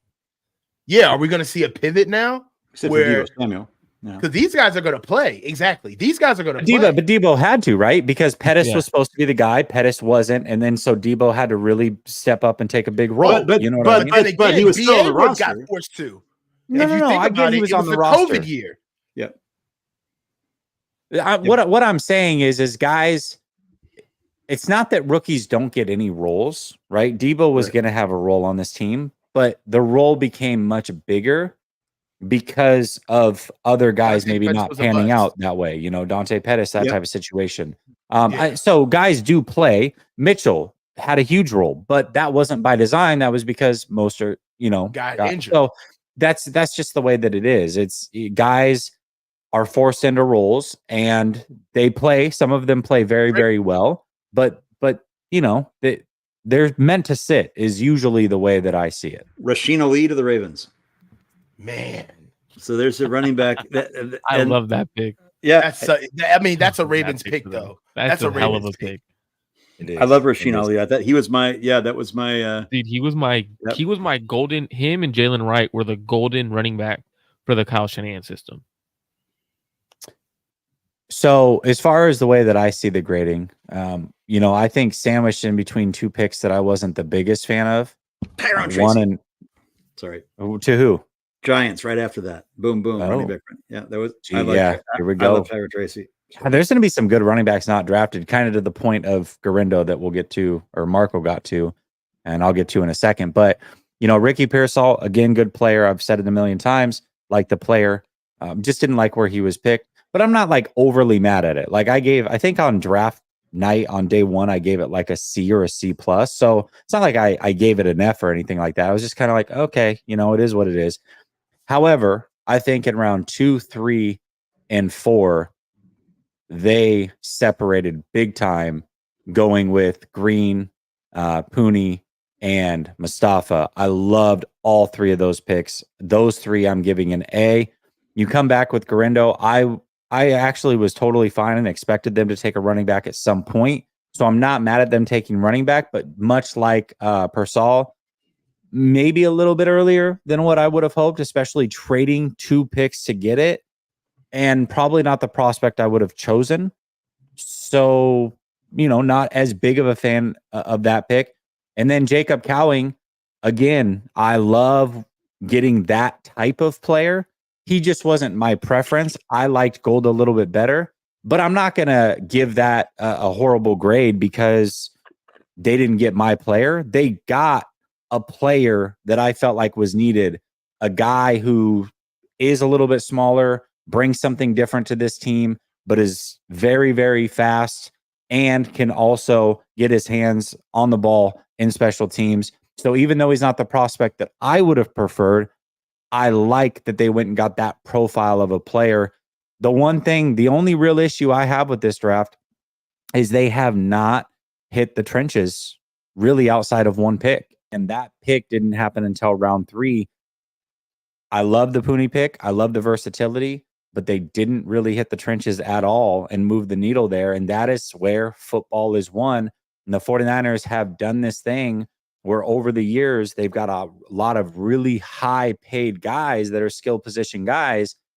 And the trenches, something to be desired outside of that one big name. You know what I mean? And so for me, they've really got to have a lot of depth in the trenches. I felt like they could do that in this draft and they would fill it out. To say that this is arguably the best offensive line draft we've had in many, many, many years, and to come away with only one, a little bit disappointing. So for me, I'm going to give it a B, but I can't go above a B. And the reason I'm giving it a B is because they address secondary, which it was very important. I've talked about it all offseason. 39 unrestricted free agents. What nobody seemed to be talking about is every single starter in the secondary going into the draft outside of one was going to be a free agent next year. So they had to address it. Love that they addressed it. I put out a bold prediction saying the 49ers would trade at least twice in this draft. They have done that. I also said that the 49ers were likely going to take a receiver in round 1 or 2. Again, not the guy that I would have taken, but they did that. So I'm not mad at the positions they've taken or the approach that they've taken outside of not really crushing the trenches. So for me, I can't give them an A, but they've done a lot of really, really good things. So, man, between all of us, I mean, 2 C's and 2 B's. That's what is that? It's average B minus. 39 C plus, B unrestricted minus? free agents. So That's pretty solid. whoa. Yeah, and that's the thing. Like, none of us, Lamar David, you're on Jackson, mute. Rasheen Ali doing RPO, Marco. Oh my god, it's gonna be filthy. And then it's that speed power element with Derrick Henry. Because with Derrick Henry, you're gonna he's gonna soften the defense, and then Ali's gonna come in and he's gonna that explosive back. Oh my, like Mitchell. I feel bad for Mitchell over there. That injury, he's probably will never see the field again. He's out. Like, well, I want to say again, but it's gonna be hard for him to crack that backfield. This is what he did. He created the picture to make them see what it could be, and that's why they went and got Rasheen. You see what I'm saying? It's like he was a sacrificial lamb for them to see it for those couple of games, for them to be like, oh my God, okay, we got, even if Mitchell's not back, we got to go get this. So, yeah, because Rasheen is like, God, man, his cutting ability, he's slow too fast through, quick feet, explosive. And it's like he changes levels through the line of scrimmage. Like he'll come through a responsible pad level, but once he gets like 7 yards past the line of scrimmage, like he's upright and gone. He's not a burner, but like the power, the speed that he does have, he has full access to it within 2 steps every time he runs the ball. It's kind of impressive. Not even kind of. His acceleration is crazy. Like he gets to that top speed fast. Like his vision's great. and he knows how to find the cutback lane. Like to be honest, for me, it was more so the vision than anything. Like watching him as a running back out of the backfield, his vision was one of the better visions in this draft class. Now his pass pro is a question, but I'm not expecting him to be that guy who with Derrick Henry on the team. I don't expect him to be that guy who's pass protecting for them. But it's just interesting to see how teams go, and I know a lot of people want to address the trenches. A lot of people want to go there. I'm gonna throw some names out there that if they're there in the 6th round for the 49ers, the Niners should trade up for these guys, and I would do it in a heartbeat. Bo Limmer, your future starting center. I know they already took a guard center type guy, but if you want another guard to fit that role, and if they think Puny could play tackle at some point, you could take a guy like Christian Mahogany out of Boston College, who is going to be a steal of this draft. I remember when the what's the guard that's on the Chiefs when he fell? Trey Smith. I had a 2nd round grade on him. He's been one of their better players, like the offensive lineman, the last 4 years. So like some of these guys they're not going high, but they're going to be day one starters for a team that they get selected to. So I think a late guy that I really like I know he's out of Oklahoma, but I consider him a Stanford guy. When you play so many games at Stanford and he transferred to Oklahoma, Walter Rouse at the end of this draft, if he's there in the 6th or 7th round, an offensive tackle that could be the future of the 49ers at tackle. I think he needs a little bit of development, but he has everything you're looking for an offensive tackle. 6'6", 313, has the strength, has the frame, the athleticism. He's one of those guys where he could get up to the 2nd level as an offensive tackle.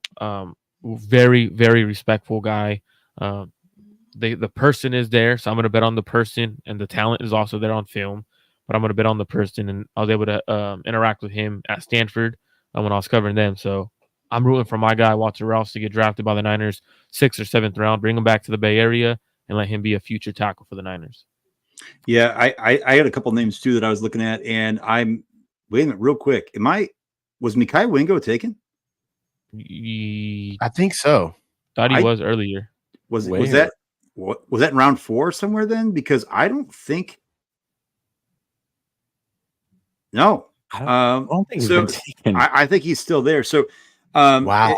As I'm looking at guys that are on my list, Mekhi Wingo and Malik Washington, you're not going to address receiver at this point. I'm shocked by that. Now, Johnny Wilson. There are a lot of Johnny Wilson fans, and I am not a Johnny Wilson fan at all. I know it's not saying he can't be drafted, but he was off my board. But they're not going to go after Malik Washington. But Mekhi Wingo to me is the trade up. Keaton Oladapo, you already went with Mustafa, so it's going to be a little bit redundant. I like to get Solomon to the Bills. Who did? Solomon to the Bills. Oh, Javon Solomon. Mm-hmm. Yeah, Christian Mahogany. Guy's still sitting there at guard. And then my guy, Jaheim Bell, right? Like, are you going to really go? You've already had 2 receivers, a running back. You look at him as an offensive weapon. We're talking about how long is Kyle Juszczyk still going to be on this team? Christian Boyd, defensive tackle out of Northern Iowa, was one of my top 40 grades for the last 3. Not as much use, but boy, is he stout in the middle. And then, like you said, Marco, Bo Limmer is the last interior lineman, and Mahogany. I love that idea of Walter Rouse. Here's a corner, though. Miles Harden, I remember talking about him in the combine. He is more of a slot guy. He's out of South Dakota. He's got a little bit of juice. He's got some short arms, though, right? And then the other cornerback that Marco had got me in on that I looked at a little bit closer is that Dwight McGlothern out of Arkansas. At this point, if the guys don't make the team, they don't make the team. But I'd like to. I would have no problem with a guy like McGlothern or Harden. At this point. McGlothern, he's solid, dude. Yeah, like, no, in the 6th, 7th round, he probably makes the team. Yeah, and then quarterback Michael Pratt's still out there, I believe. And then the guy that Marco talked about and we talked about before you got on was Keaton Slovis. If you're going to go and spend a pick, get a guy that can just. What's Brandon Allen doing? Like, what's his purpose? Like, why wouldn't you try to get a younger guy that's in those situations? You already got Josh Dobbs in house. I don't know what you're going to be able to do otherwise. because safety is probably not going to happen. And Keaton Oladapo at Oregon State, Trey Taylor out of Air Force are two guys that I liked a lot. But what I'm gonna do later, My headset. I was saying my headset died on the marathon streams here. It happened to me the other night, and then when David started talking, I was like, "Oh, you're muted." And then you started talking. I'm like, "All right, I'm muted." Obviously, I can't hear nothing because all of y'all are talking, and I can't hear anything. So, anyways, go ahead. First time here, huh? First time doing a show, huh? All day. Yeah, sorry, I don't do the 5-hour streams where AirPods die on you twice this week. Jesse took coach's advice. Jesse just made a YouTube channel today. Got on there, wants to get his takes out there into the YouTube. Yeah. But just like I'm a podcaster now, baby. I got a microphone. I got a camera. What I do? I got neon signs in the back. I mortgaged my entire life to do this. This is who I am. This is what I do. That's Jesse, I respect it. It's how I identify. Bet on yourself, huh? I respect it. No, but I was going to throw that out there. Like, looking at the draft, one thing I'm going to do this year is, and I haven't done this in a while, I'm going to go to every division in this draft on my show, and I'm going to say who had the best draft class. So if you want to know, because that's one thing I love is the NFL draft, and if you want to know where the Niners rank in this draft class, I don't want to do it now just because, like, it's too early. It's too early to do it. Who's who? I want to see the next couple of picks, but man, I don't think we're up there as a top team drafting this year in our class. Can I say who we've talked about some of these teams and how they've drafted? I don't think we did the best out of our division. Division. Yeah. I'm talking about division. Like, yeah. No, the surface wise, like you look at the surface, there's a lot of teams that we can say have done well. I'll tell you the biggest head scratcher for me. What are the Dolphins doing? Right. I mean, they're so confused. They took 2 edge rushers. They've got 2 younger guys on I get they're coming back from injury. Yeah. That's true, but these are 2 younger guys already, or 2 guys that you've invested heavily into. You have so many other holes. Offensive line being one of them. You also took another running back. You have 2 guys there that are speed demons, and you draft another. I get it. Good players. I don't mind the players that they took, but dude, I don't know what the hell they're doing. So, and then they took the most developmental tackle in the draft, the kid out of Houston. Oh, I know. And then, bro, their team, they're kind of going into rebuild mode. Like, if you're looking at it, they're going into they may trade away 2 of those edge rushers that they had. Like, they may start getting rid of guys within the next year or two, because truthfully, you look at the roster, it was put together bad, and luckily Mike McDaniel got the best of it last year. But man, that's a really bad draft class. If I was to grade them, they'd probably be like D, possibly F range. Like, that is a very, very bad draft class. Pretty bad. Keaton Oladapo went to the Packers. Yeah, it's a good pick. Yep, good pick. He's a guy that I feel like he translates well early. He's not the athlete Mustafa is, but I feel like sometimes that elite athleticism in that position is overrated, and instincts are a lot more important. But I think it's about you guys exactly.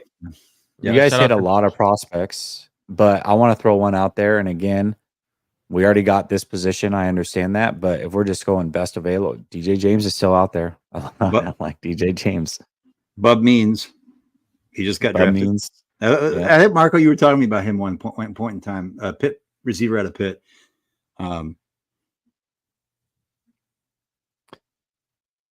Is it okay if I do something real quick that I normally would do on my show, Jesse? What's that? I just want to give shout out to prayers and blessings to the Simon family, former Albany defensive lineman who likely could have had his name called today for this draft class. Passed suddenly. So prayers to his family, prayers to anyone who's related to him, friends, his teammates, and everything like that. That's very tragic for them, and my condolences to their family and everything. I know not like you're not watching this or anything like that, but man, it's just very sad to see. So I just wanted to say that, to shout out his name. So it's just hard to see, man. Absolutely, man. Absolutely. That's rough. Especially you got to think about the family and watching this draft, right? This should have been like a moment where they're all sitting around the TV waiting for their son's name to be called, or family member's name, friend's name, and it's just not going to happen. It's heartbreaking. So, Brother Bob says, I love what KC and Indy did this draft.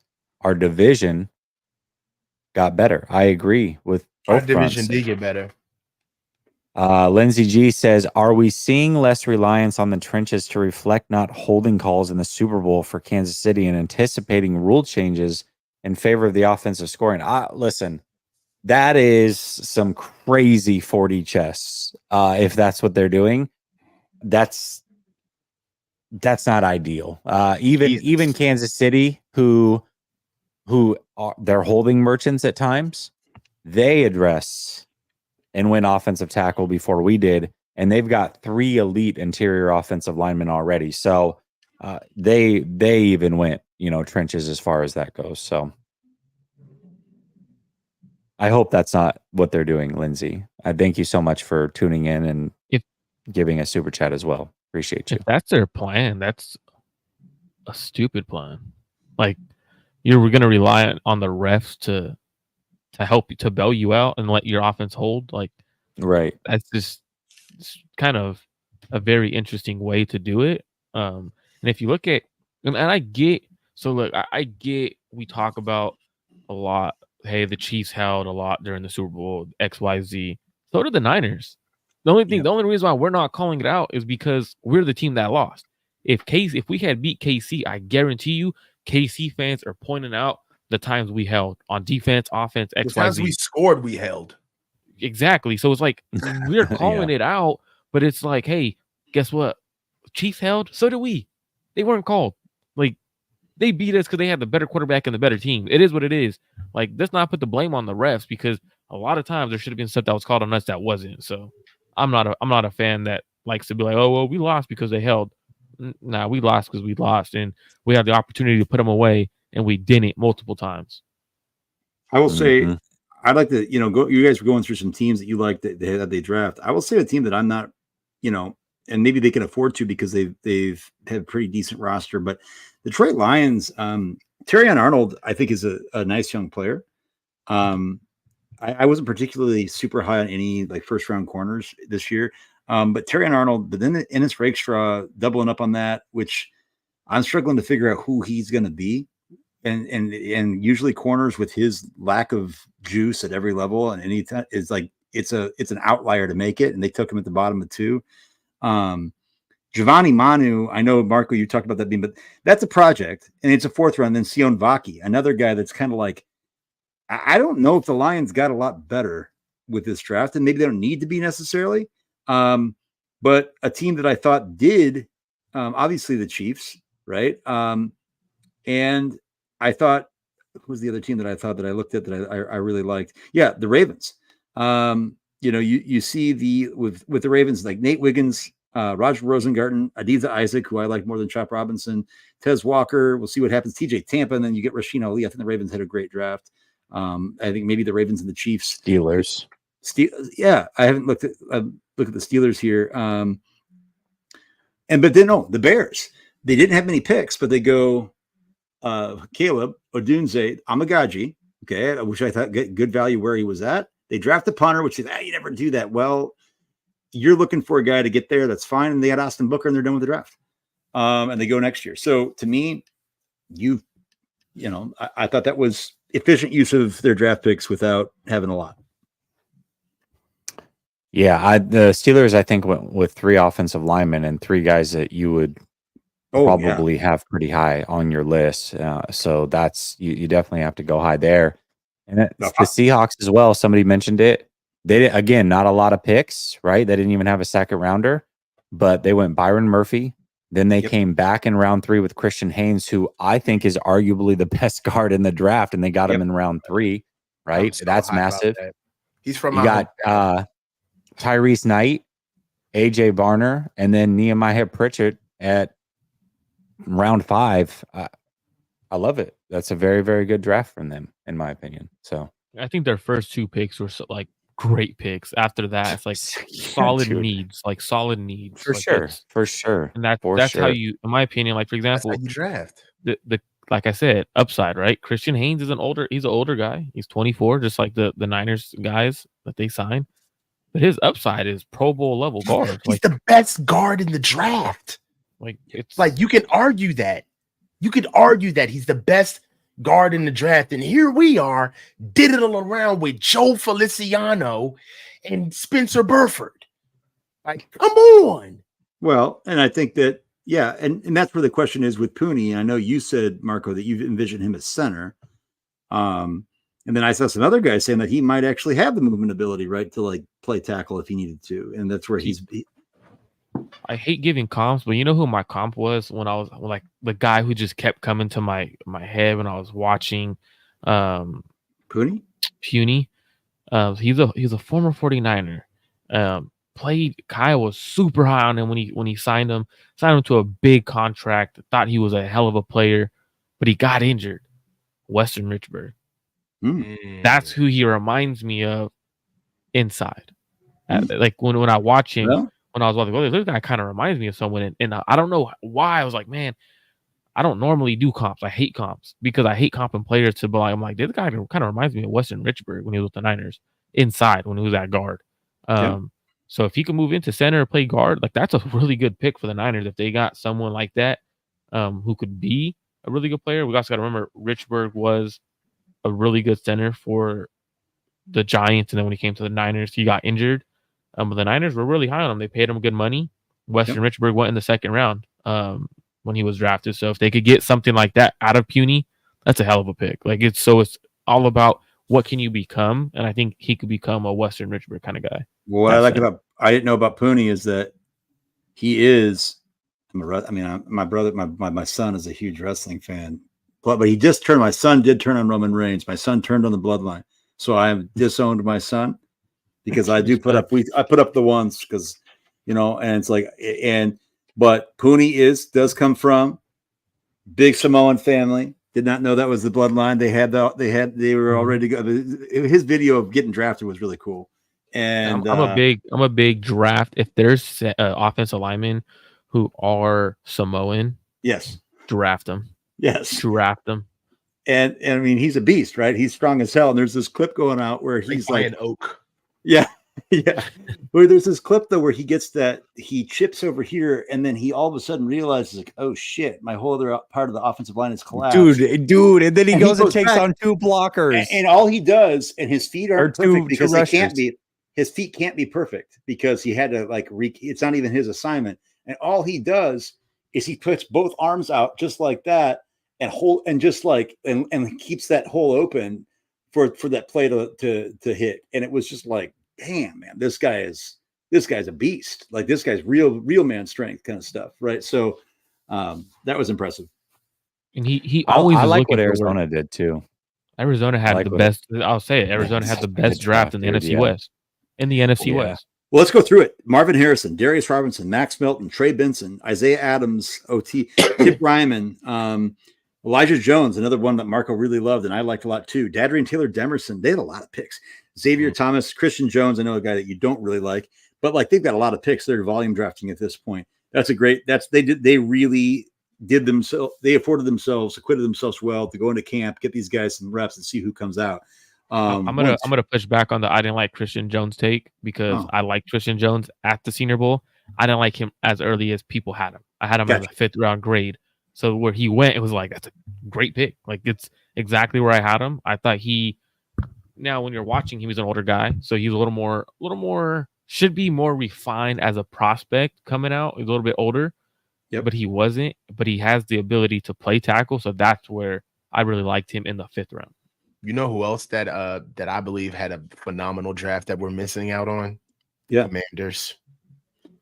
They got Jaden Daniels. They went. They picked up Zerhan Newton out of Illinois. They came in. They picked up Luke McCaffrey. They got Jordan McGee, the linebacker out of Temple. The quarterback out of Michigan. Mike Sanderstill. Yeah.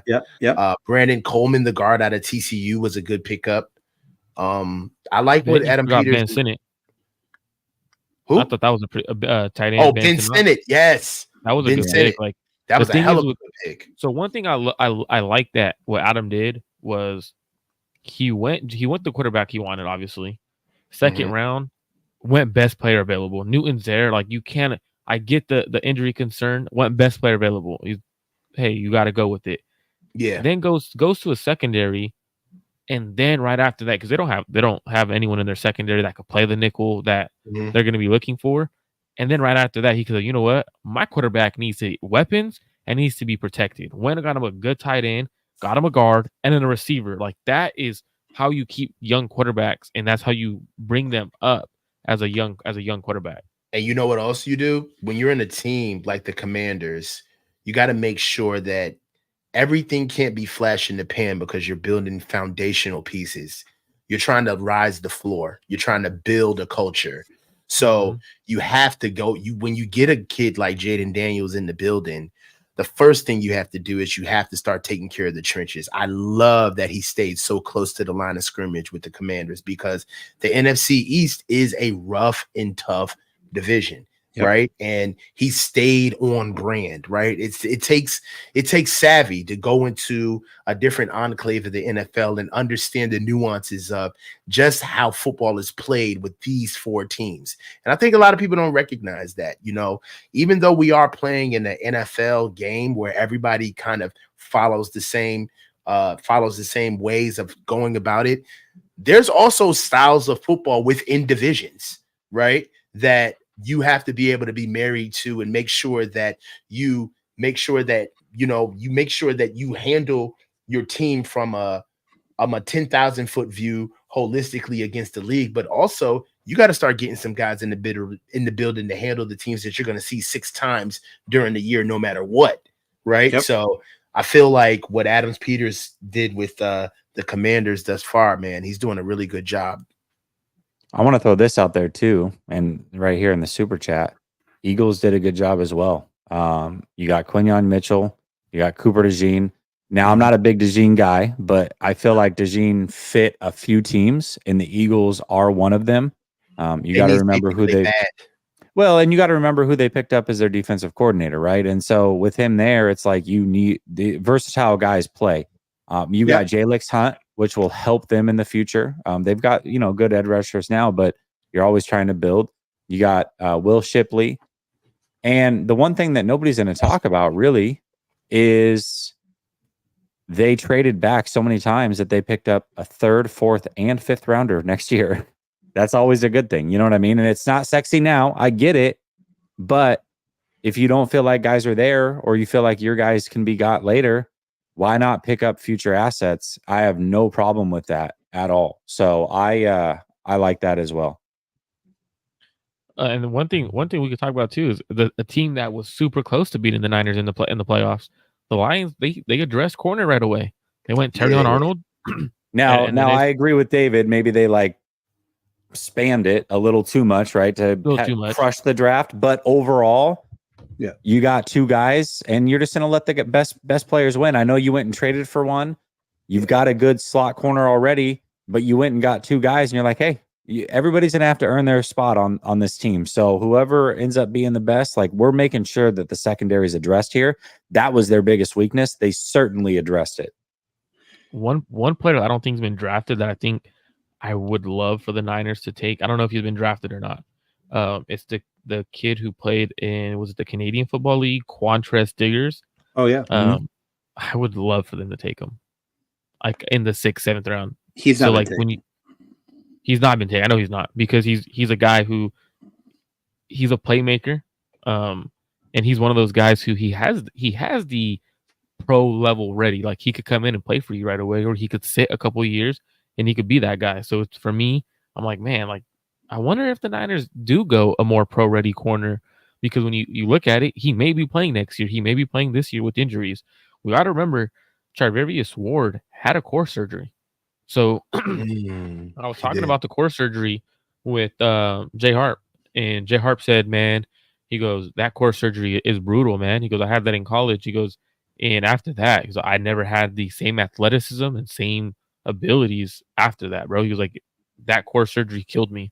Like he's like literally like I didn't have the explosiveness. And when you turn on Jay Hart's film, like he was legit in college. So like that killing him, hey, we gotta plan for the future. So that's kind of something where I'm thinking too, like, do they go someone more pro ready with the corners that are left on the board? I could see Quantrill Stiggers, which would really help the Niners. He'll get drafted. I think he's going to get drafted. I think he's going to be in the 7th round there. I think somebody's going to say, like you just said, you've already been a pro, granted Canadian, but still, you've been in that type of experience. You've got some leadership under your belt. You know what it means to take a paycheck to do this job, right? Like, and you've shown the acumen necessary. I think there's only reason he's a little bit lower is because he's a little bit older. And he went to the CFL. Only 22. Well, okay, 22. I was mistaken on that. I didn't know he was that young. No, he's young. So what happened was he had college eligibility that got screwed up. Oh, okay. So like everything. It was weird. It was a weird situation. I remember I read on it or whatever. Situation was weird.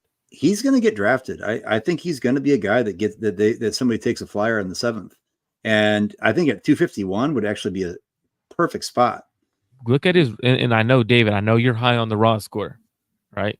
Well, I don't use it to dictate my picks. You don't. But I'm saying it usually shows how good of an athlete is. Yes. In the 6th, 7th round, I'm taking someone who has a 9.34, which is ranked a 163 out of 2,473 corners. Yeah. Since 1987. So like Stiggers is 9.63. Yeah, bro. Yeah. 9.34. Oh yeah. In the 7th round, it's Raz all day, no doubt about it. Like when you get to the 7th round, I want to bet on elite athleticism and figure out the rest later. Earlier, I'm be a blend. In the 7th round, boy, like if you don't got juice, I'm not taking you. There's no way. Yeah, so he's the a Eagles guy where traded I would love. 7 times, bro. That's crazy. Yeah, I get it. What the heck? I think that they're gaining picks. I mean, at some point, you're also like, okay, we got another 4th and 5th, but you can use that to trade up, right? To get your guy out of the future draft. I like that too. I think it's smart. And we've seen the Niners do that in the past, for sure. At some point though, you have to be like, you have to draft some guys. Not Florida necessarily. State Jordan Travis went to the Jets. If you don't believe in the That's draft. a good pick. Not Jordan if you don't believe in the Travis to draft. You're right. Jordan Travis of the Jets is good because now he could sit behind Rodgers. He could get healthy, learn an NFL style like system, work on his mechanics, which need a little bit of work, and he has the athleticism. That's a solid pick, especially this developmental guy. Kalen Carson to the Cowboys. I wasn't as high on him as others, but yeah, I mean he's late 5th. Oh no, Eagles have 8 trades. So they've broken the record now, which is the most. I like Isaiah Davis to the Jets there. I think he's another guy that I thought would have been a fit as far as, in that one cut. I think that they also drafted Braylon Allen, which that's weird, right? You took 2. So now you've got Breece Hall, Braylon Allen, Isaiah Davis. I'm missing something. Who was their backup last year? They might have been cut. Who filled in for Breece when Breece wasn't Michael Carter? He's gone. Anybody else know for the Jets? Who was spelling Breece Hall last year? I'm drawing a blank. Oh, Cook. Remember they traded. Dalvin Cook. Yeah. So maybe that is, if you got picks like and your running back room only looks like Breece Hall. I don't think it's. Here's the thing. I'm not anti-running back. Like at this late in the draft, the Niners have done it in the past before too. Like just get some guys in there, and who gives it? Like Elijah Mitchell, right? He's a 6th round pick. Who do you end up out playing? Trey Sermon right away. Like, and he came into camp, and I saw it. And on my first article for Niner Nation, I was like, not Niners Nation, Niner Noise was just like, and Marco, you were there too. Like the idea that guy was he was the best. I thought the most explosive player on the field, and. So this is where, to me, don't worry if you're doubling up or making a position redundant. You just draft a player and you figure out the rest later. And especially if the guy can transcend his draft stock and outplay a guy in the same draft that was drafted 3 rounds before. And I think the roster politics doesn't hold as much water when you're going 4 through 7. If you're a guy that was drafted in the 1st, he's probably going to get those reps. But, late 3 to late 5, probably not. Yeah. And I was mistaken on these Stiggers why he went to CFL. So what happened is he was going to college. during the COVID year, his season got canceled. He was going to a D2 HBCU D2. His season got canceled right after his father passed away. He fell into depression, started working like jobs, knowing he needed to support his mom and help out. His mom found the fan-controlled football league, told him to go try out, that she would help him out. Tried out. His offensive coordinator said, "You need to go play for the CFL. Give it a shot." He went to the CFL. He was one of the first rookies, the first rookie out. He won CFL's most outstanding rookie award as a defensive back, the first rookie to do so in 25 years. So talent's there. Like rough situation coming up and everything. Talent's there. 4-4-5 guys. Stiggers is gone. He just got drafted? There you go. Yep. Jets. Man. Robert Saleh, man. Viral River says, y'all want to talk about what these guys provide or why San Francisco may like them, or just bitch about picks for 3 hours? I don't know. Maybe you weren't here for the whole time, but we definitely went through the whole draft and what they provide and why we graded what we graded. Are you going viral? Like certain players? I don't know. Is it viral? Is it viral? Maybe it was the hour. Well, hold on. We've been here for 4 hours, so maybe he's missed an hour of the stream, to be fair. Maybe that was the hour that we did it. I don't know. Buy a camera, Viral Rivers. Yeah, but my thing is this. I don't understand. Like, if you've listened to this whole thing, I'm racking my brain. We've given nuanced takes on all different types of things. Like, we're not, again, we're sorry, I'm not going to name any names, but no, I'm not one of those guys that just goes on TL and tries to butter up so I can get a credential and get invited to go take a picture of players and things like that and act like I'm a real journalist, the capital J. Like, some of us like actually just like say what we think. And then there are people, actually, the reason that Jesse runs, lie to you. He's a bootlicker. I am a bootlicking shill, baby. There's nothing I want more. There's nothing I want more than grab a coffee for John Lynch and say, "How are you, sir? Would you like another?" Don't lie. You want me to go down? Don't lie. You're absolutely no. Get the 100%. Like, that's look. There's nothing more I want to be than a coffee boy, Cabo boy for the 49ers. Okay, that's what I want to be. And it's like someday I'm a teacher right now. I'm not doing too bad. I got a lot of job security. I got 2 kids, still married for the time being. But if I wanted to be a coffee boy, Cabo boy, I might lose that. I might lose my wife. Okay, kids probably don't talk to me. But at the very least, John Lynch will like me. And if John Lynch likes me, then I'm set. And I think that's actually where most of 49ers Twitter is, that get close to the sun, is that they get so close to the sun that they realize, oh, I can't actually have my own opinion. I have to sit here and just shill for whatever it is. And there's no nuance. There's never any critique. And that's what I love about this show with 4 people on a panel, is that we can sit here, agree, disagree, ask a question, qualify it, everything you say. You always disagree with everything I said, right? I mean, what's your name? What'd you say your name was? I disagree with that. I'm giving you a new name. I look at it from I don't like your name. Standpoint. You know what? Let's talk about the Timberwolves, huh? How about we talk about that? A real basketball team. The only good team that he has in his life right now. It's the only good team that he has right now, including the Niners. The Niners aren't doing it for him.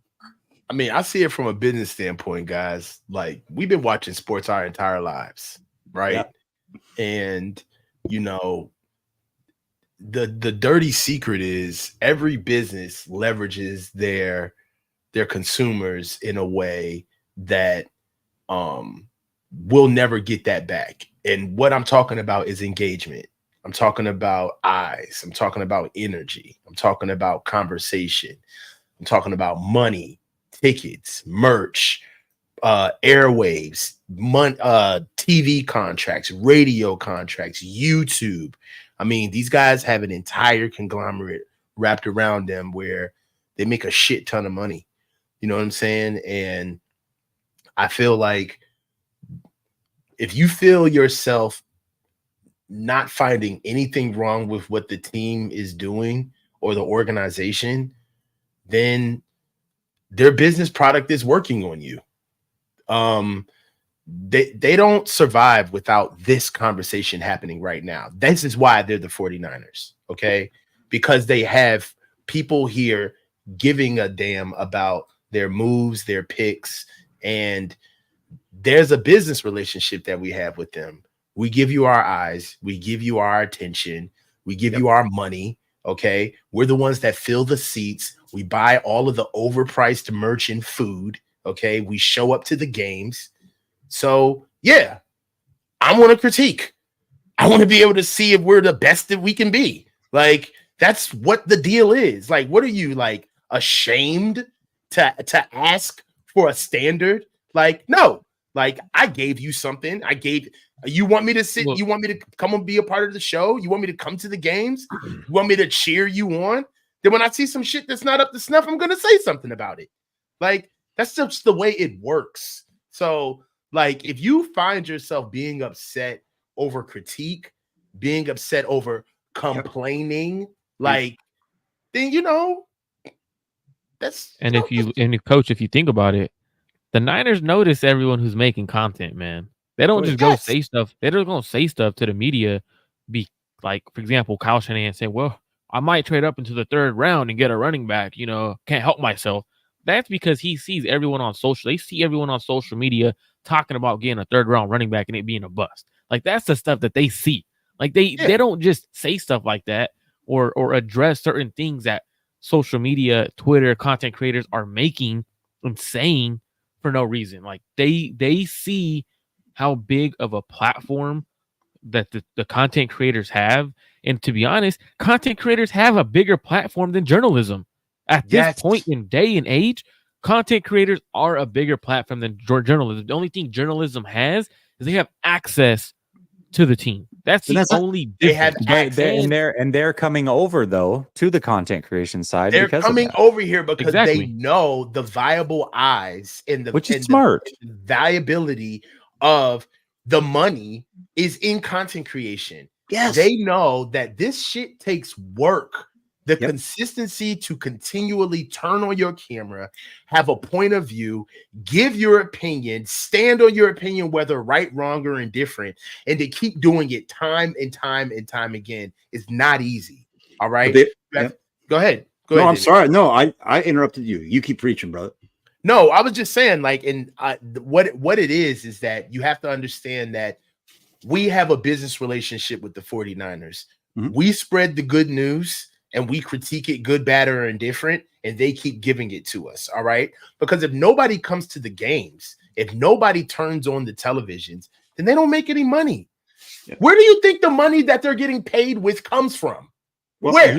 And here's my thing. I'm new, 2021, Marco and I got connected with the 49ers gold mine. It was coming out, Javi Vega, Matt Barr had it. And there are a lot of those people that worked in that have have gone on and do different things. Someone got out of it, whatever else. But that was my first feeling. And I'm only 42 in June. Okay. So, and I was a guy that was going to go into journalism with a capital J at the University of Missouri, which is like, a lot of people don't know that Mizzou is like the #1 journalism school in the country. And they had placement all around the world and things like that. I quickly, though, got out of it because I didn't think that that's a career. And now that I'm seeing what's happening with people doing this, I struggle with the word journalism. I don't think anybody really I think we say you're a beat writer, so you're a journalist. No, and I'm not, this is no knock because I got friends who are beat writers, but there are very few beat writers that actually do journalism, right? Most beat writers, it's just public relations. And so what fans have really liked in this digital media era is seeing people be honest and not have to be beholden to the line that you got to dance in the locker room. And then even those people, like you said, they're starting to come over here and monetize, because I'm just going to tell you right now, journalists with a capital J don't make any money. There is no money in that. I just want people to understand you cannot pay your bills doing just that. And so guys like Grant, who got ahead of the curve, who's making, really, monetizing the hell of what he does, he realized that was the way to go. And a lot of those guys relate to the game. Where I'm getting at this, though, when I was in my 30s, my 20s, and I'm journalism with a capital J, I'm going to Niners Nation, I'm going to Matt Mayoko, I'm going to the comment boards to just try to interact. Then as Twitter kind of took off and other people are coming in and the veils kind of lifted, it really started to see where fans have shifted. They don't want to have to get all their information fed to them by, just like who Jed York or who decides gets access. And it's much more richer for it. And I have been so blessed to meet so many wonderful people, including you guys right here, and seeing how hard people work. I don't have a channel, right? I used to do a lot of writing. I used to be connected with that. But this idea, I see what people are doing and putting their blood, sweat, and tears in, and they're authentic, and they make it rich. And I would argue that 49ers Twitter or 49ers content is just amazing. And I tell you, I haven't read anything from a journalist in years. Coach? That was Walter Roos just got picked up by Minnesota. Another guy I was just talking about. Yep. Damn. Yep. That's rough. 2 guys back to back. I'm done talking about prospects. I'm out of here. Yeah. They're literally like, they're watching Last Second Sports and going, all right, who should I pick next? Marco? Well, my question is, though, why would you? PC has heck of my guys. Now it's everyone I talk about, like literally minutes after I talk about them, they're gone. Like, that's just rough. My only thing with like the conversation that we had at hand is that I just want, like, we are nothing without viewership. Right, literally nothing. Like the reason why we are 1000% here is because of the chat. Without you guys, we're nothing. 100%. But what is always hilarious to me is when other content creators say don't listen to other content creators while they're making content. Like that to me is the biggest pet peeve that I cannot get over, is you making content while saying don't watch someone else's content. But the only reason why I'm making this content is because I want to be watched. And it's just it for me, the salt in the game on that aspect is just ridiculous, bro. Or to make content. You're too nice, bro. You're giving people watching me too much credit. Well, I'm just like I do it. Honestly, I do it because I just love talking about sports, man. But people who watch us do make it even more interacting. Like having 800 people in the comment section commenting back and forth. So it's like that to me is what's fun. Is like we're having a great conversation with so many people globally. Man, we have people from over the big waterland that are watching us. So that's for me where I see it. What you call that? It's like it makes it the waterland. Bro. Okay, hold on. The big waterland. I'm a geography teacher. I don't care about geography, bro. Geography is one of the worst subjects. I swear. Obviously. Look. He might have put on his glasses. Bro, yesterday I was at the Delta. Let me tell you something. And I don't even know what a delta is, bro. Geography is terrible. I don't know all that. You don't know what a delta is? No, I was at the Delta yesterday, and I don't even know what it is. You sound like you've been you sound like you've been eating Delta 9 THC gummies by the handful, because it's a big. I'm on that Cali Kush, brother. Come on now. The big waterland. Now hold up. I just want to walk you through this for a second. Explain to me what that waterland is. The big massive water, the big water land. Well. So land and water. So you know what I meant, bro. I don't. And so this is when I tell in my classroom, I say, yeah, you know what I mean? She's like, no, I really don't. What you say what you mean. What exactly are you saying about the big water land? Or is it like water and land together? Is it like mud? No, that big piece of water, you know? The big land mass of water. The water. That's fake. You know? Fake. Yes, it's fake. This earth is flat. All right. So look, hey, we're in the Kyrie Irving. Nope. The show is not officially off the rails. We're in the sixth round. I'm just kidding. Of the draft. I'm just kidding. But I love you, Mark. No, but like this, that's what makes everything great. Like we have people across the ocean. We have in Europe, other places, and everything like that. That's what makes it fun and great. Yes. So for me, that's what I'm all excited about, man. Like if it's not for them, obviously. I don't know what I'm talking about. I'm just up here talking ball. Like, you know what? And that's the other thing too. That's the other thing too. I don't. Nobody's more important than anybody else, right? And what we are is we are no different than the guys in the chat that support and show love and all these other things. That we just love the team and we decided to talk about the team. And luckily, it's gone where it's gone, and we've grown from it with the support of everybody else. But everybody's voice should be heard. Now, I love it. Like, there's, people will come in here and they'll cook my takes or whatever. Now, I like to cook back. I enjoy that. So I always pull it up and let's have a little fun. If you're going to cook me, I'm going to cook you back. But that's what it is. How is that any different? I said trade Jesse. How is that? That's fine. How is that any different though? Realistically, and that's the vibe that I always put. Go look at the description of this channel. Giving you our take down to the last second. We're like your favorite barbershop talking sports. That's what it is. So when you're with your friends, bro, you're not polished and trying to be all uppity up, man. You're talking a bunch of trash is really what it is. Oh man, you don't know what you're talking about. Remember when you talked about such and such take 3 years ago and you know what I mean? You're calling each other out and blah, blah, blah.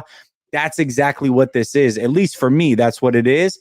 And it allows us to interact with just it's basically a big giant group chat that we've created under our umbrella to give people a voice and to give ourselves a voice. That's really all it is. And I love that. I absolutely love that.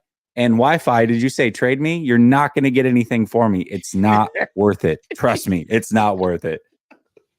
We're finally in the 6th round, though. Where do we pick in the 6th, guys? Oh, too late, man. I don't know if I can hold out any longer. I can't. No, listen. Yeah, I was actually just gonna say it's 4:19.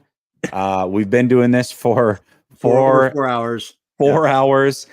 We've got like 2 picks left or whatever. I have got to go. I've got to go. Listen, I don't usually stream on the weekends for a reason because I like to spend time with the family, and this has gone way too long. So. Appreciate y'all. Coming up. Oh, hold on. Brother Bob says, if you dislike the convo, leave. It's not forced to stay. Yeah, actually, that's what you don't know, Brother Bob. I'm forcing everybody to stay. And then Brother Bob says, Marco is right. There is land underwater. Waterland. God, here we go. All right. Listen, much love to y'all. I hope you enjoyed the conversation. Hashtag I want to die. Yeah. Hashtag David wants to. All right, y'all. Stay blessed. If you guys want, I'll still say live. I'll go live back probably. Okay. With go over to Marco. I'll pop in on your shit. Yeah. Go over to Marco's channel. Go over to Marco's channel. Send it my way. We'll see what I do. Clutch. Listen. Clutch Gene Sports. Go over. Check him out. The conversation's going to continue with at least Coach and Marco. Maybe David will join later. Much love. Peace.